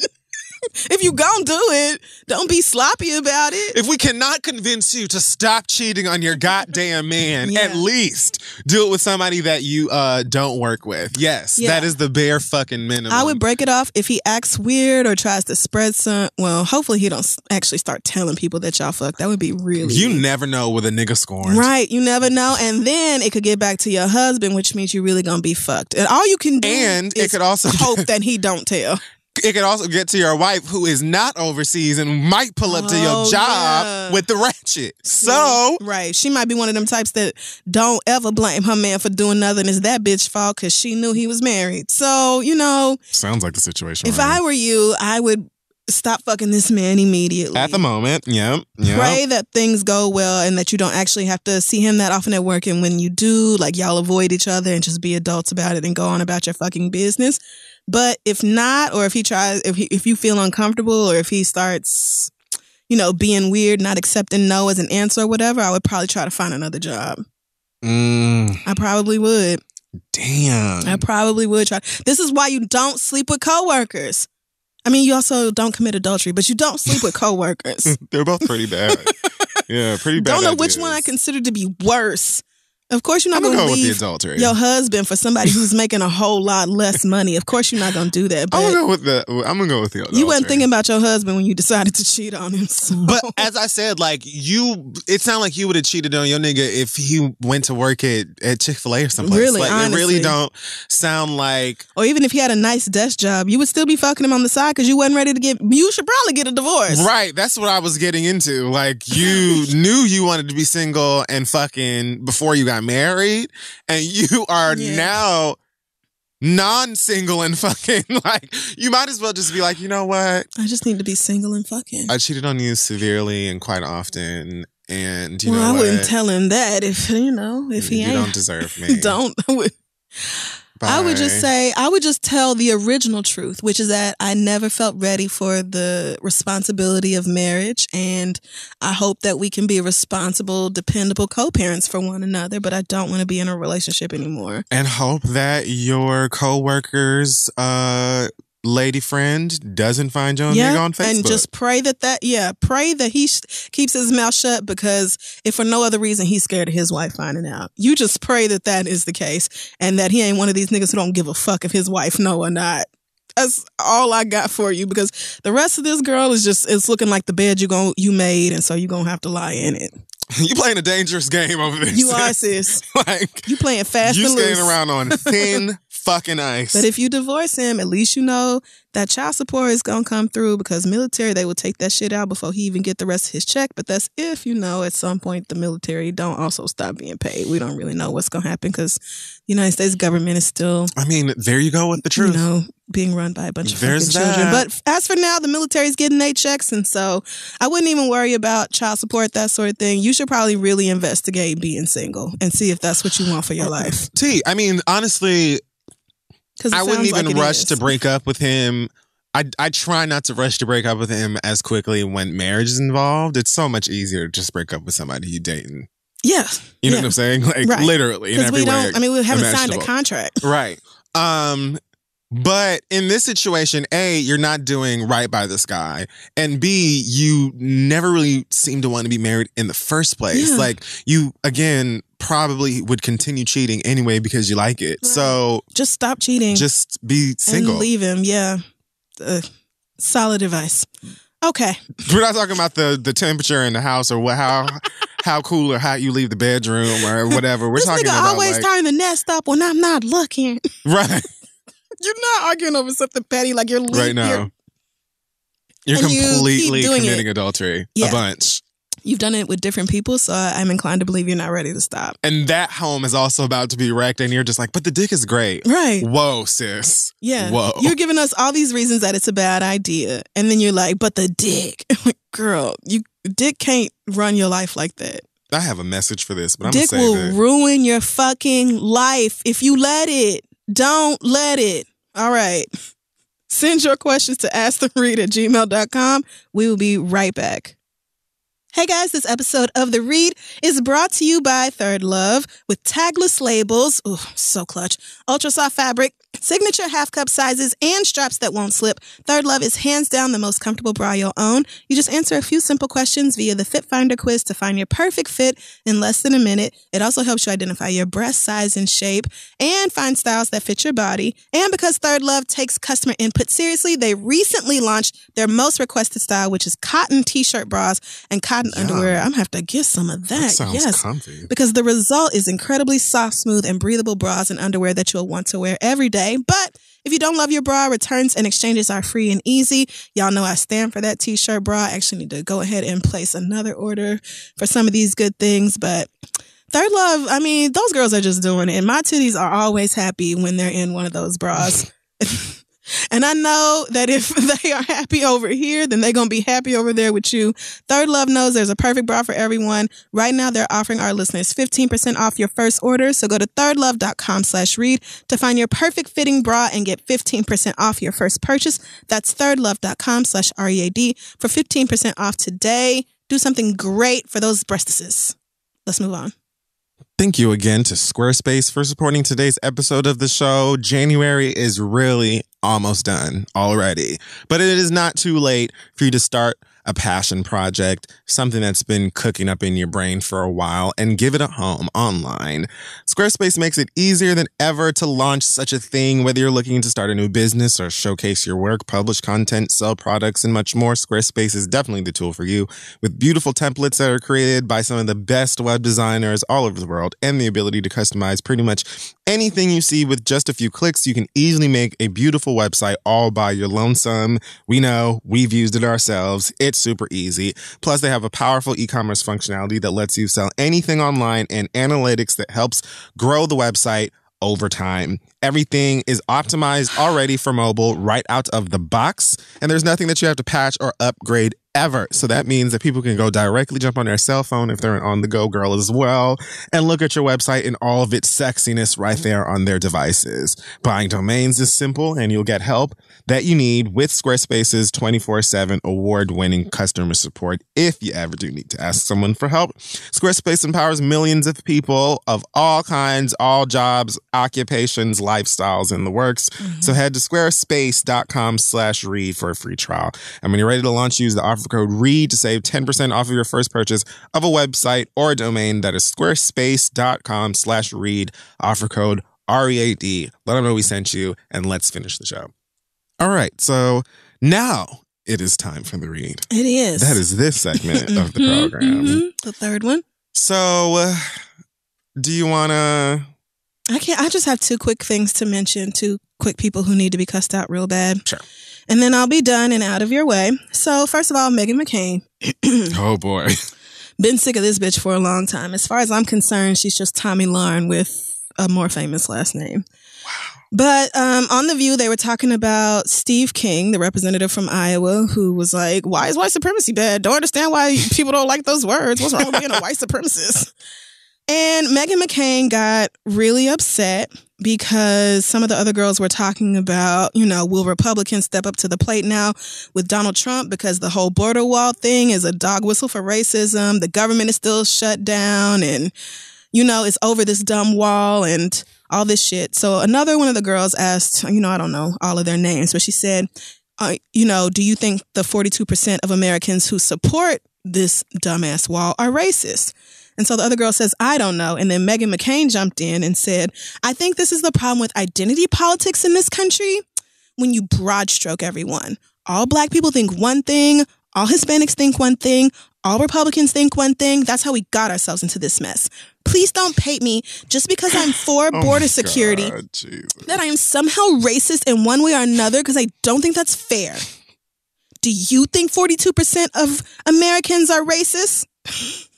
And Joy Behar was about to say something, and then Meghan was like, you did just call 42% of the country. There was an implication that they could be racist. That is something that is going to make Abby and I uncomfortable. And so then Joy Behar was like, okay, check the platform. And Meghan said, this is the part that I'm cussing her out for.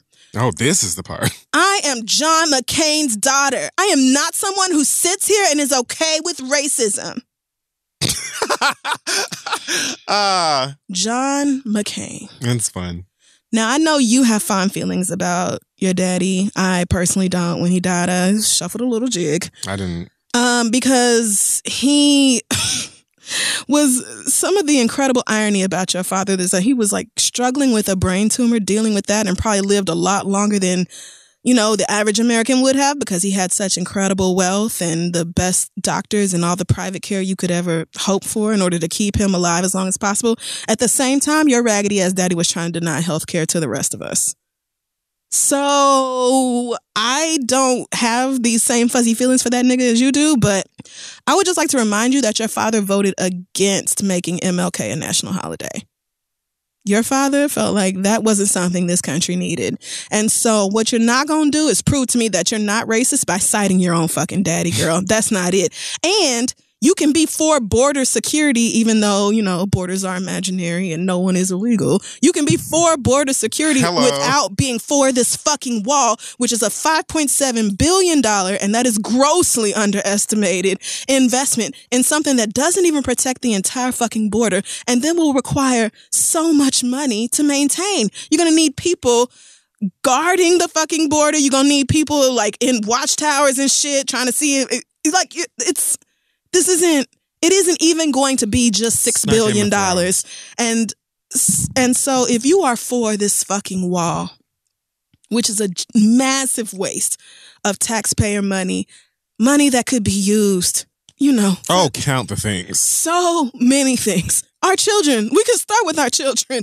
We could start with making sure every American child is fed, which a lot of them won't be since you're the man that you just cannot seem to stop. Kids could have don't understand why you feel this way about Donald Trump, but you know, he's cutting off food stamps for millions of people in this country because of this fucking wall. Even if you were for border security, you have to understand that this wall is not worth it.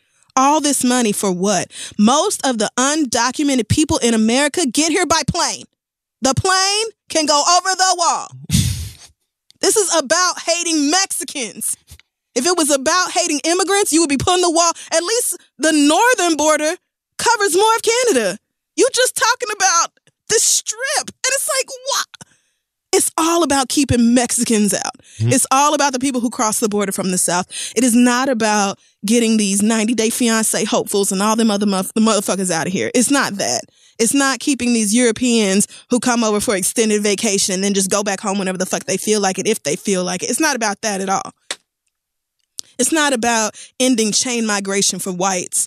It's about keeping Mexicans out. It's about hatred and racism towards those people. That's it. There's nothing else to argue about, Megan. And the fact that you decided to cite your fucking daddy, I mean, I laughed hard. I said, let me make sure John McCain. I did that too. MLK. Like, let me just make sure, because I could have swore. Oh, God damn it, I was right. I did that when he died. Yeah. I said, well, no. I was like, am I forgetting who John McCain is? No, sis, that's not it. So fuck Meghan McCain. Also fuck Tomato Lauren for coming for Cardi B the way she is. I love that Cardi is handling this bitch, but honestly, Tommy's only doing it because she's getting some attention from it. Yeah. If Cardi had ignored her, she probably wouldn't have never tweeted her again or whatever. But Cardi is easily handling that bitch. The only downside is now white people are using dog walk because they never heard it before.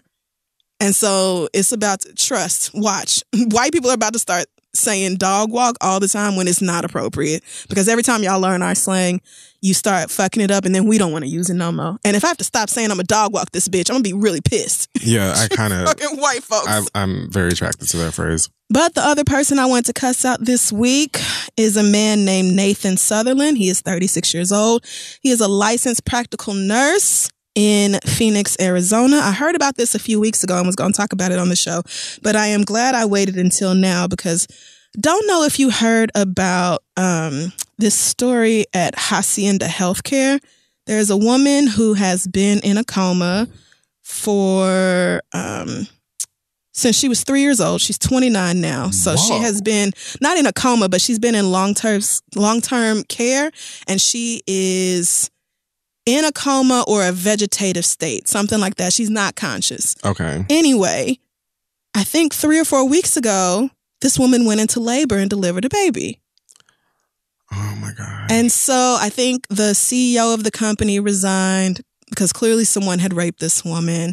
And the whole story now was like, you know, who did this and why would you do this? Like, what kind of sick fuck are you? The sick fuck is named Nathan Sutherland. He has been charged after his DNA was found to match the baby's. They actually had to get a court order for the DNA because he refused to take or give investigators a DNA sample. Now, what I'm guessing is that they just automatically requested DNA samples from all the men who work in the facility. Okay. Because they figured, this probably happened because of access. And literally, it was because of access. He was an LPN at the facility, and he is the one, I guess it's still allegedly, but he was terminated, obviously, as soon as they learned of the arrest. But yeah, he raped her sometime between February and April, and that was it, on charges of sexual assault and vulnerable adult abuse. And he is being held on a $500,000 cash only bond. I'm pretty sure his LPN salary is not going to allow him to do something like this. Like, he's not going to be able to bail himself out. You ain't got no $500,000. And honestly, I hope the day that you went to prison was the last day you spent outside. I hope you never see another day outside, because you got to be one sick fuck to do something like this. You have no conscience, period. You don't have no kind of soul to do something like that. You are depraved as fuck. It's something really fucking wrong with you, my nigga. And I'm pissed because he is black. Oh, get the fuck He kind of look like here. Fetty Wap uncle. You see him? Gross. Yeah. 36 years old. Sir, what in the whole fuck is wrong with you? Throw this nigga under the jail. Lock the key. Throw the key away as well. Because how? How are you this gross? All the people interviewed in this article were talking about how he was always nice and polite and all this. And actually, they said the same thing about Billy McFarland in that documentary. Everybody was like, if you met him, you would never think he was a con artist. You would never think he was like this terrible person who scams everybody he's ever met. Like, he just seems so charming and personable and all this. Like, the devil wears a lot of different fucking faces. Yeah. And the devil can look like Billy McFarland coming to take your last dollar, or the devil can look like a LPN who is charged with taking care of people in a very vulnerable state and turn around and violating them instead. I can't even fathom, even if she is in a vegetative state, her body, the fact that nobody even noticed that she was pregnant. I don't understand how she carried this baby to term even. It's a miracle that this fetus survived pregnancy, because suffice to say, men are garbage. And, I wouldn't be, let's just do like Steven Universe, and let's just keep 3 that we vetted that are decent. And then the rest of them can go. We just bubble them up like the corrupted gems and put them under the earth's crust. Honestly, they thought until Steven we was in fix boy drag. whatever the fuck is wrong with them. Because something's wrong. Something is wrong with our society. Very much so. That's what I had to say. Well, where to begin? Okay, so first thing I want to say is this is going to be directed towards a white man named Mark Bartlett, a 51-year-old who, in an ever so courageous manner, decided to pull out a gun on some black boys who were protesting in Miami.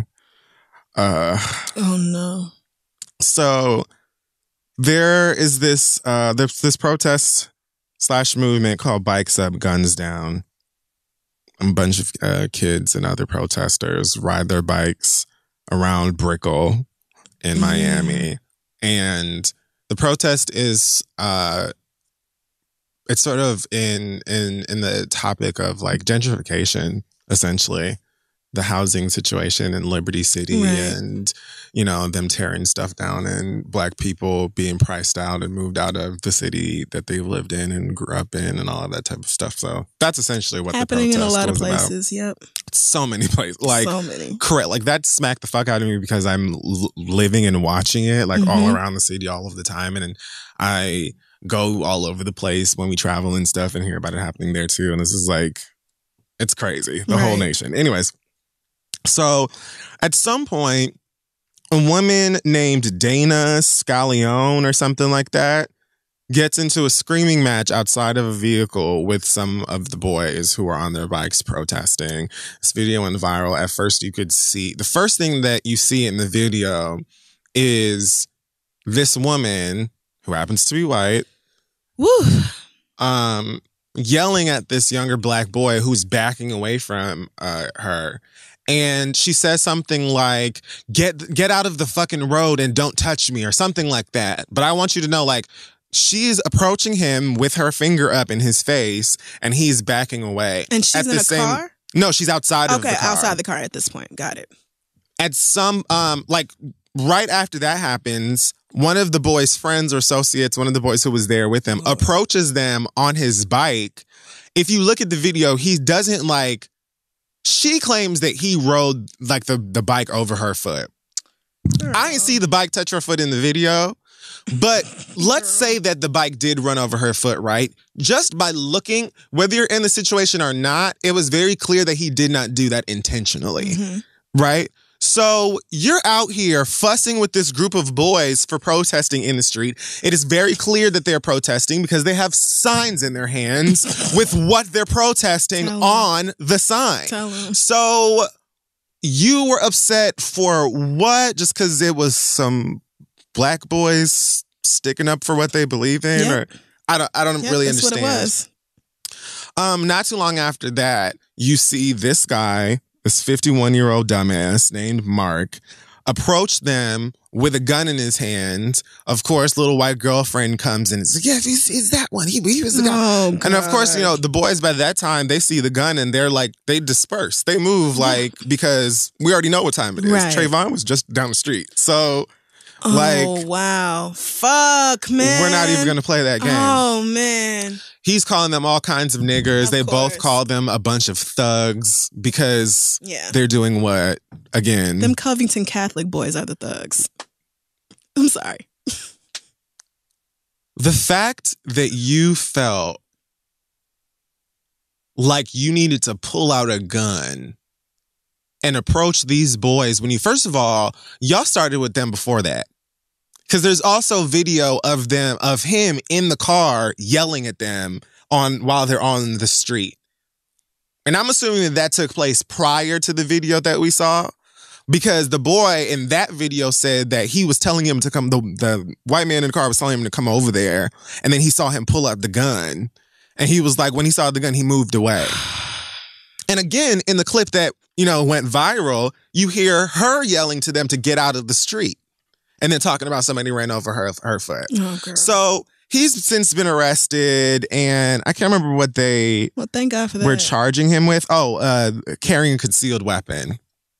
Right. But apparently a prosecutor in Miami is trying to upgrade those charges and include hate crime. Please. And I believe that the hate crime absolutely should be acknowledged, and it's because this was very clearly fueled by the fact that these were black kids. Right. If they were some white boys or some white Latino kids, y'all would have never, ever. You wouldn't even got out of the motherfucking car, much less got out of the fucking car with a gun. Because you already know it would be a rap for you. You did that shit because they were black. And I know it for a fact because it's reflective in your speech and in your behavior. The way that you spoke to them, the slurs you yelled at them, you treated them as if they were trash. When they literally was out there bruh, we're about to really have situations where our friends, our families, us might not have a place to live because of what people like you are doing. So I don't even want to hear the fucking extra and bullshit at all.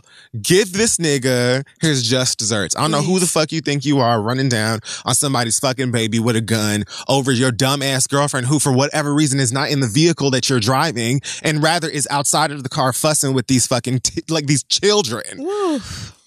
Then furthermore, fuck all of the people, broadcasters included, in Miami who brought up what these kids were possibly doing before this incident. Because they're talking about, the kids before were seen at one point peeing off of the side of the bridge or urinating off of the side of a bridge or whatever. And it's okay, two things. Let's say that these kids did piss off into the ocean off of the side of this river, right? What the fuck does that have to do with the white man that was not there who later approached them with a fucking firearm over something completely separate? Why are you once again trying to paint our kids as these monstrous villains who are just out and about being completely destructive and villainous and have no kind of structure or whatever. But you will be quick to defend these little white boys from Covington for what exactly? Say it. They're just kids. You sending your white baby out on these streets with a MAGA hat on? is some of the boldest fucking shit that you could do as a white parent with white kids today in America. Mm-hmm. They're just children. So why... Don't step into a grown folks world then. Why, if they just kids, why are they wearing that shit? If those motherfuckers are just kids for having their MAGA hats on and jumping around, antagonizing native protesters and whoever the fuck else was out there. Elders on top of that. Like, white people really teach their children to show zero respect. None whatsoever. Zero. Whatsoever. It was literally a large group of boys acting like animals for real. Right. Like in real life in front of us. And they're just boys. Right. Which is like a layer conversation. That goes into like, why can't that little boy in this group who may have peed off the side of a bridge, is that gross? Yes. Would his mama probably whooped his ass if she knew that he did that? Sure. More than likely knowing Liberty City. So... Why can't he? It doesn't even have anything to do with the assault that happened to them. Thank you. It doesn't even have anything to do with that. But why does it have to be brought up? And why do y'all always have to try and paint black people, especially young black people, as something else? Like the little girl, I mean, this was years ago, but that little girl at the pool party. Yes. Who had the police come and basically treat her like a Raggedy Ann doll. Right. And it was all of the things. In her swimsuit and all that. Or when they said Mike Brown stole them cigarillos from the bodega and that's why he got shot. What the fuck does it have to, like, y'all consistently do this shit. And if you would have actually killed one of those kids, you would have doubled down on it. Yep. It's because they're all living and breathing, thank God, that they can open their fucking mouth and you have lots of stuff on camera. Yeah. So you see that we know, like, you know that we have seen you act like a racist, dumbass, violent piece of shit. Predatory piece of shit. And so it's like the best y'all can do now is, oh, well, yeah, well, those black people aren't innocent. Their kids pee off bridges. What the fuck? What does that have to do with a grown man brandishing a gun at children? Period. If a black man had taken a gun out around a bunch of white kids, y'all would be calling for his fucking head if he lived to see the police station. And like, no shade, because, you know, they wanted to... I'm just gonna say it. You know, they wanted to like put all of this pressure on the black Israelites or whoever was out there and was like calling them blue-eyed demons and shit like that. But like, sis, y'all are out here in your racist like battle garments. Yeah, you're in your 2019 KKK robe, which is that fucking red and white hat. That's essentially what it is. It really is. It's saying, hey, you know that racist asshole that's in office who's keeping the government shut down because he wants to build a wall because he hates Mexicans and calls them rapists and every other fucking terrible thing he's done? I'm with him. That's what you're saying. The hat should read, hey, cuss me the fuck out. Yeah. It's asking to like, and that's across like gender, race. Like that hat makes so many people angry. And that's why the MAGA bitches that stand for Trump wear it in the first place. Ain't got nothing to do with this fucking country or making any goddamn thing great. You wouldn't know the half of anything about it. Nope. It's just trolling people. That's all that it is. Making people upset with this bullshit that you can't possibly believe. I'm not trying to hear, no, oh, they're just kids and people are threatening them and they are being so mean to our children and da-da-da-da-da-da. When literally for protesting to try and make their community safe, right? These kids could have been shot. Yeah. Because of what? The nigga didn't even run over her fucking foot.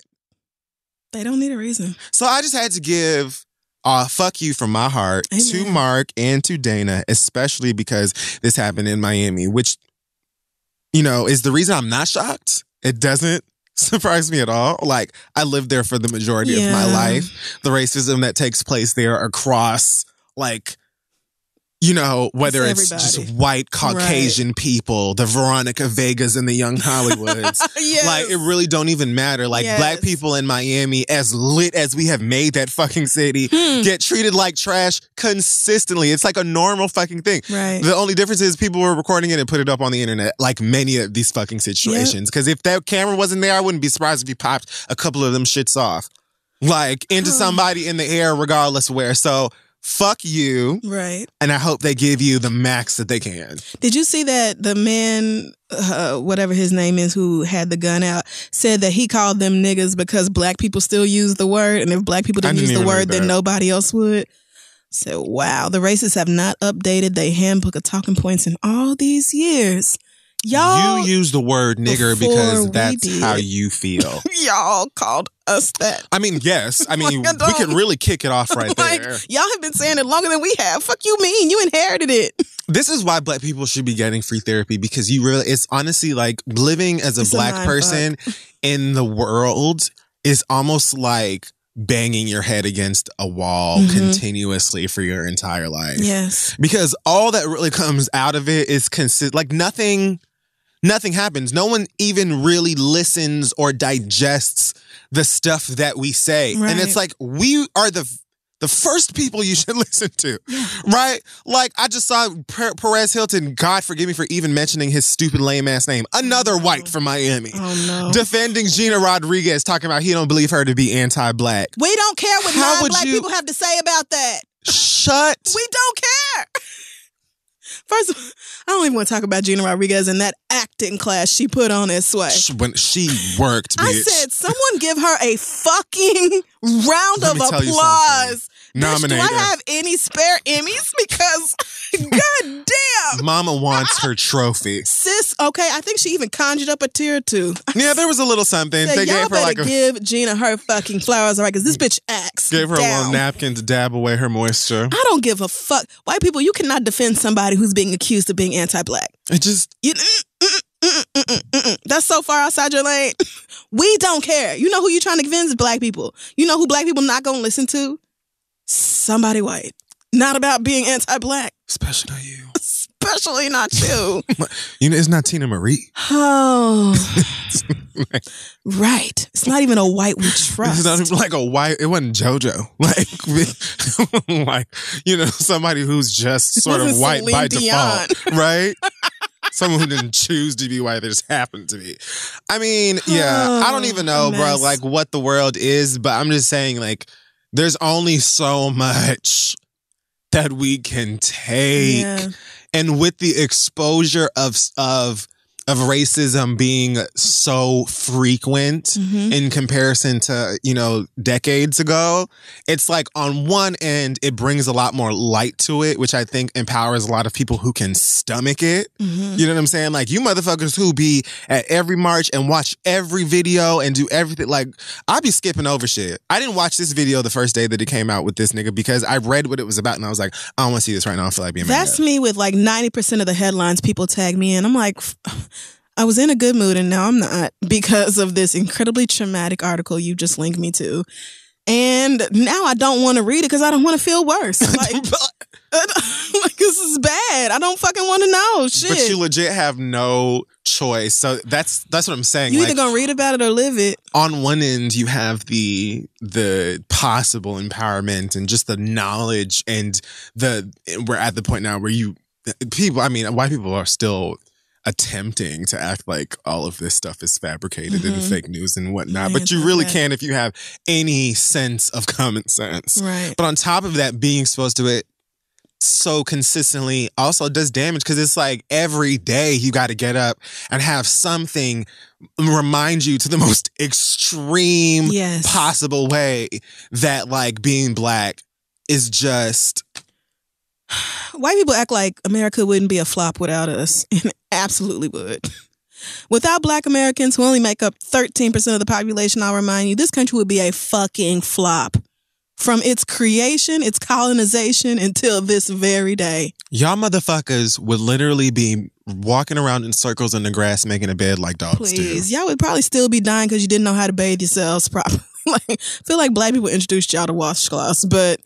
You bitches would be known as South Canada if not for us. We made this bitch. And yet we don't ever get our respect. We just simply do not get the respect we just like to live and be included. White people should be in reverence of Black people. White people should be like, wow, our ancestors really enslaved yours. Like, y'all should see us and bow. Frankly, y'all should be so glad that we've never once did to you what you did to us. Well, I mean, there have been some rebellions. But you lucky the real revolution ain't never popped off. Although maybe you ought not hold your breath on that one. Cause I wouldn't. It's only going to be too much longer of this government shutdown shit. And then I just feel like eventually TSA is going to say, fuck it, we not coming to work. And then what will we do? When the airplanes are not taking off no more and people can't fly in and out of America or within America, what the fuck is going to happen then? It's just also stupid. Donald Trump don't give a fuck about the wall. You know what he's doing? Energizing his racist ass base. That's it. And he don't give a fuck about these federal employees and contractors. And the contractors are probably not going to get back pay because they never have before. All these people not working and can't pay their bills and are going to be evicted and can't pay childcare, and kids are coming home asking mama why there's no food in the house and all this shit. He don't give one hot nut fuck about us. He wants the poor dead. He don't give a fuck. Period. The cruelty is the point. This is all basically like masturbation for him. He sleeps just fine knowing that it's, 1 million Americans not getting paid and still being forced to work. Yep. IRS employees being forced to come back and start processing tax returns and all this shit. Why? When we're not getting paid. Reopen the fucking government. I'm sorry. Anyway, I have gone off on a tangent, but I'm just so fed up with this country. I have one more thing on a lighter note. Well, yeah, it's definitely still a lighter note, but it wasn't when I was going through it. Okay, were you mad? So this is actually in relation to Steven Universe. Now, I don't know if I have to blame Cartoon Network or Verizon. I want to have to blame Verizon, Fios. But I did what I had to do. I took Rebecca Sugar's captions on Instagram very seriously. She told me not once, but twice. Rebecca Sugar said, "Hey, bitch, 7 p.m. Don't miss it," in all caps. Now, I said, all right, look, Rebecca doesn't come on and be like, "Hey, bitch, don't miss this episode tonight." She's not a big social media or... Yeah, so it's like, hey, this all caps message, it's already a 1 hour special. But there was just urgency strewn in there. And I was like, you know what, Rebecca, I hear you, my nigga. I'm going to be there and on time. So, oh man, I was all set up in front of my television. And I have had Verizon for maybe like 3 months now. It hasn't been that long. I had to tell Spectrum to suck my ass. Okay. So I told them to beat it, and I switched to Verizon. Yep. And so I don't really know the channels like that yet, but I know the last time that I had turned on the TV, I mean like the cable, because I really haven't even been using it, to be honest, like that. I've been watching YouTube videos and like basically just streaming shit. So okay. I knew that the last time I'd used the cable anyway was to watch the last Steven Universe episode. So I said it can't possibly be that far off. So I turned it on, and at that point, it's like just a few minutes to 7, and the Jungle Book movie is on, the live action one that just came out. And I'm like, oh, okay, this must be like the end of it. 7 p.m. hits, and the Jungle Book movie is still on. Oh, no. And I'm like, oh, that's odd. So I look at the guide, and it says Steven Universe, 7 p.m. with a whole hour in the slot. It does. And I said, well, cartoon, that's not what I'm watching. This is the Jungle Book. Surely this isn't Steven Universe. I know what that is. This is not it. It even had up in the little corner a countdown. Yeah. That said, the name of the episode. Was it called Change Your Mind? Was that the name of the episode? Oh, maybe. I think the episode was called Change Your Mind, but the special is called something else. Okay. All right. I get it. But there's this time thing on there that says an hour, and I'm like, surely no. Like, but Rebecca said, I remember Rebecca said 7 p.m. Mm-hmm. She did say that. And the guide says that Steven Universe is on right now, but Steven Universe is not on. And so I was sitting there puzzled for the longest time. I went on Twitter, I'm searching, and I look at the hashtag and it says people are watching it. So I'm like, what the fuck? But it's not on.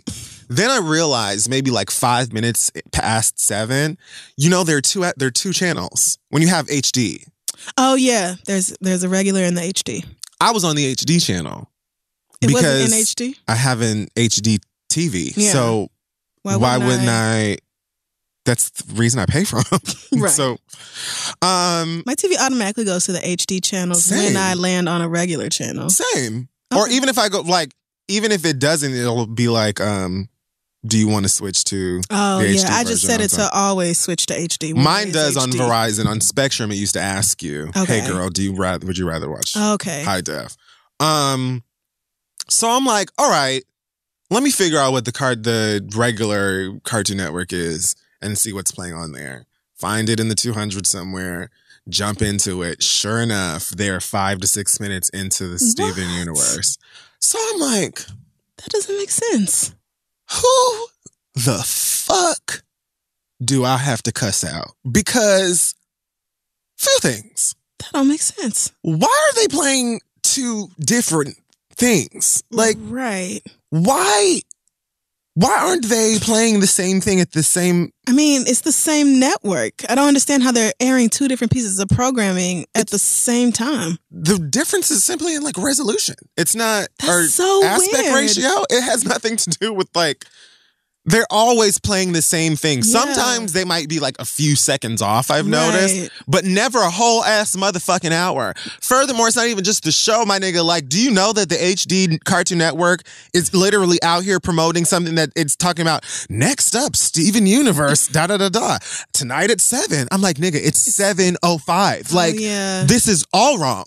Like, all wrong. Whether you wanted to watch Steven Universe or not. Wow. But, bitch... It is the fucking finale. It is an hour long tonight. And Rebecca fucking told me that I can't fucking miss this episode. I'm not going to let it, like Instagram or any of these social media places ruin this for me. And I don't want to watch it in standard definition. I want to watch it HD. So what I had to do... Oh my God, this is so weird. Just turn off the cable. Went back to my PlayStation with all my apps. And I went to writing, doing whatever on the computer. I just wasted time until Amazon Prime sent me that email that says, there's a new episode of Steven Universe available for you to watch. When I tell you I did not log into shit until that shit came on Amazon Prime and watched the whole thing, I said, you niggas ain't about to. I know there's going to be too much spoiler content in this episode. And I know that y'all are going to jump on Instagram and spoil all of it at 8 o'clock, if not while the show is fucking happening. Right. And you're not going to spoil this for me. No. And thank God. Okay. That there is a God. Hallelujah. And he protected me because nothing was spoiled for me. I didn't see anything. And literally the moment that I finished the episode, I think I went to go get Link some food. And like I just had opened my phone as I was going down the stairs and I went to Instagram. And the first thing that I saw on Instagram was Rebecca's post of like the concept art for their new forms. Yes. Pearl in her new motorcycle jacket. I was like, God. Thank you, Lord.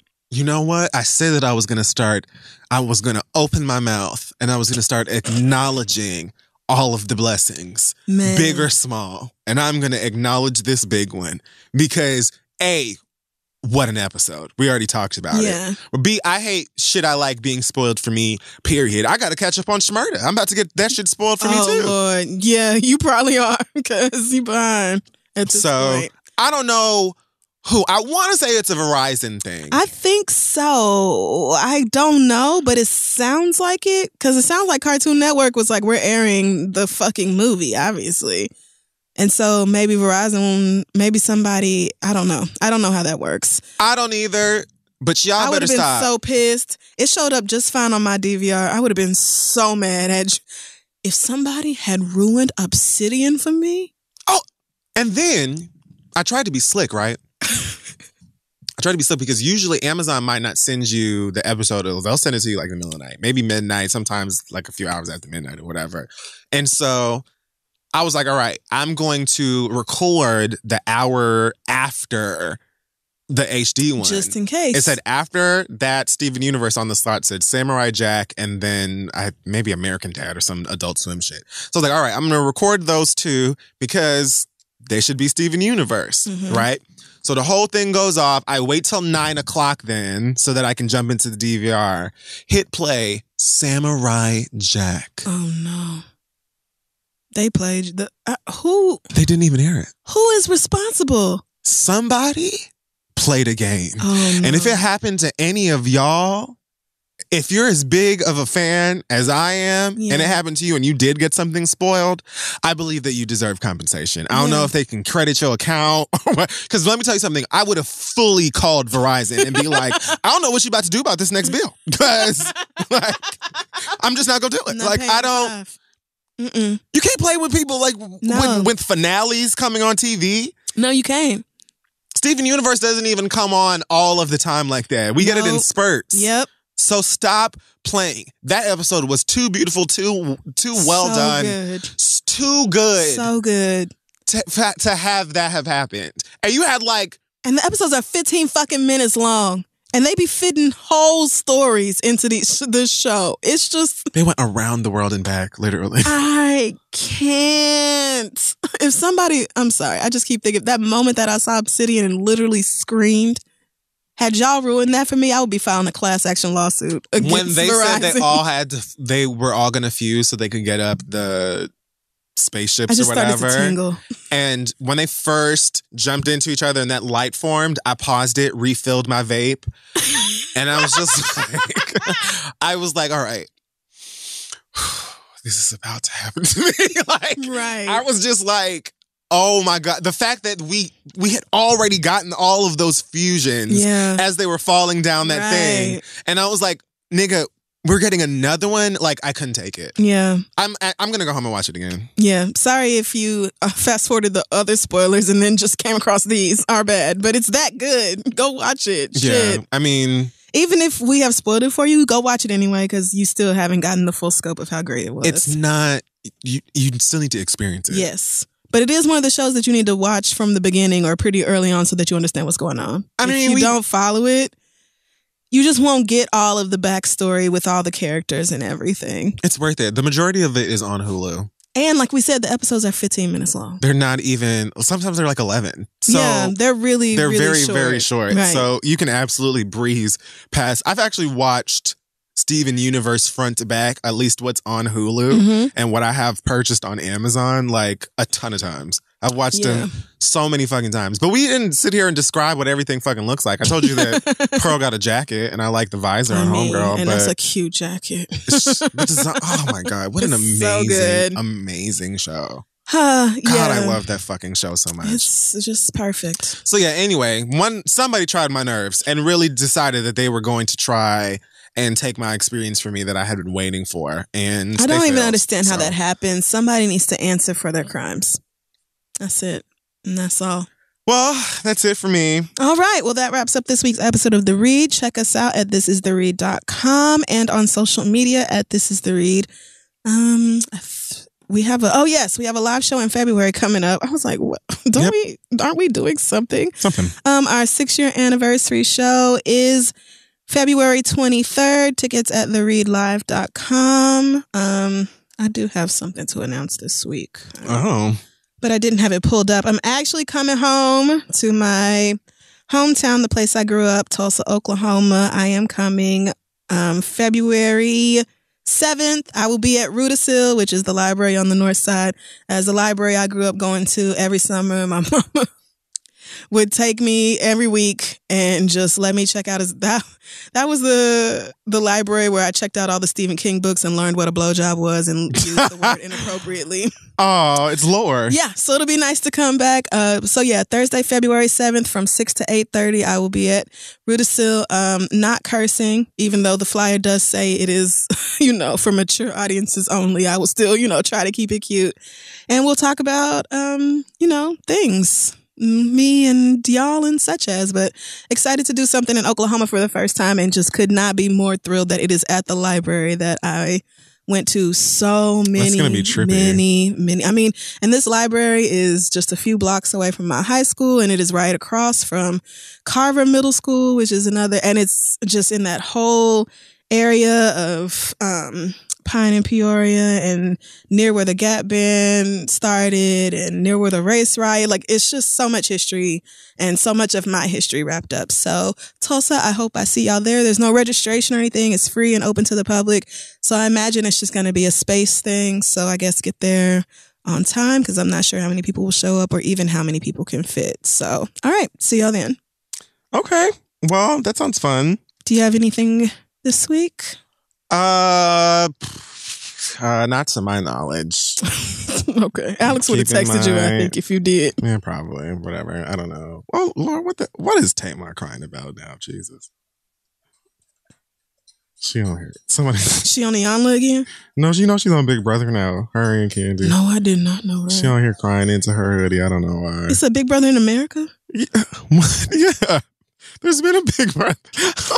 What? There's been a Big I thought Brother that was here. a show in the UK and people just I watched think it on it the internet. originated in the UK and it's definitely still a show in the UK. And the UK one is way better, but... I'm not one for Big Brother. I just usually see clips of it when something viral happens. Oh, same. I've never watched a full episode of Big Brother. I don't want to watch a bunch of B, C, D-list celebrities living in a house. I'm not even really sure what it's about still. And it's been on for 20 years or something. Isn't it just the cameras are always on and we see what the celebrities are going to do? I think you can literally watch a live stream of them in the house at any point in the day, which is so odd. Yeah. And I would never want to put myself in that position. I can't imagine. Why would Candy do that? But you win money for charity, I believe. Oh, well, that's nice. Which is, I always forget that there's a competition involved and it's not just surreal life. Really? So it's like the real world where they have to do challenges and stuff? Yeah, they literally compete and they vote people out and stuff like that and there's a winner at the end. Okay. But I've never watched enough of Big Brother to understand how any of that works. Got you. I've always just watched clips. So Tamar is crying on Big Brother as well? Yeah, I just saw a clip on Fresh's Instagram of her crying. Oh, well, I can't. Somebody in the comments said, "What's wrong with EJ?" She and EJ do favor, and that is no shade to EJ. Blanche Devereaux 206. Great name and great comment. Loved it. Loved it. Loved it. What is wrong with you?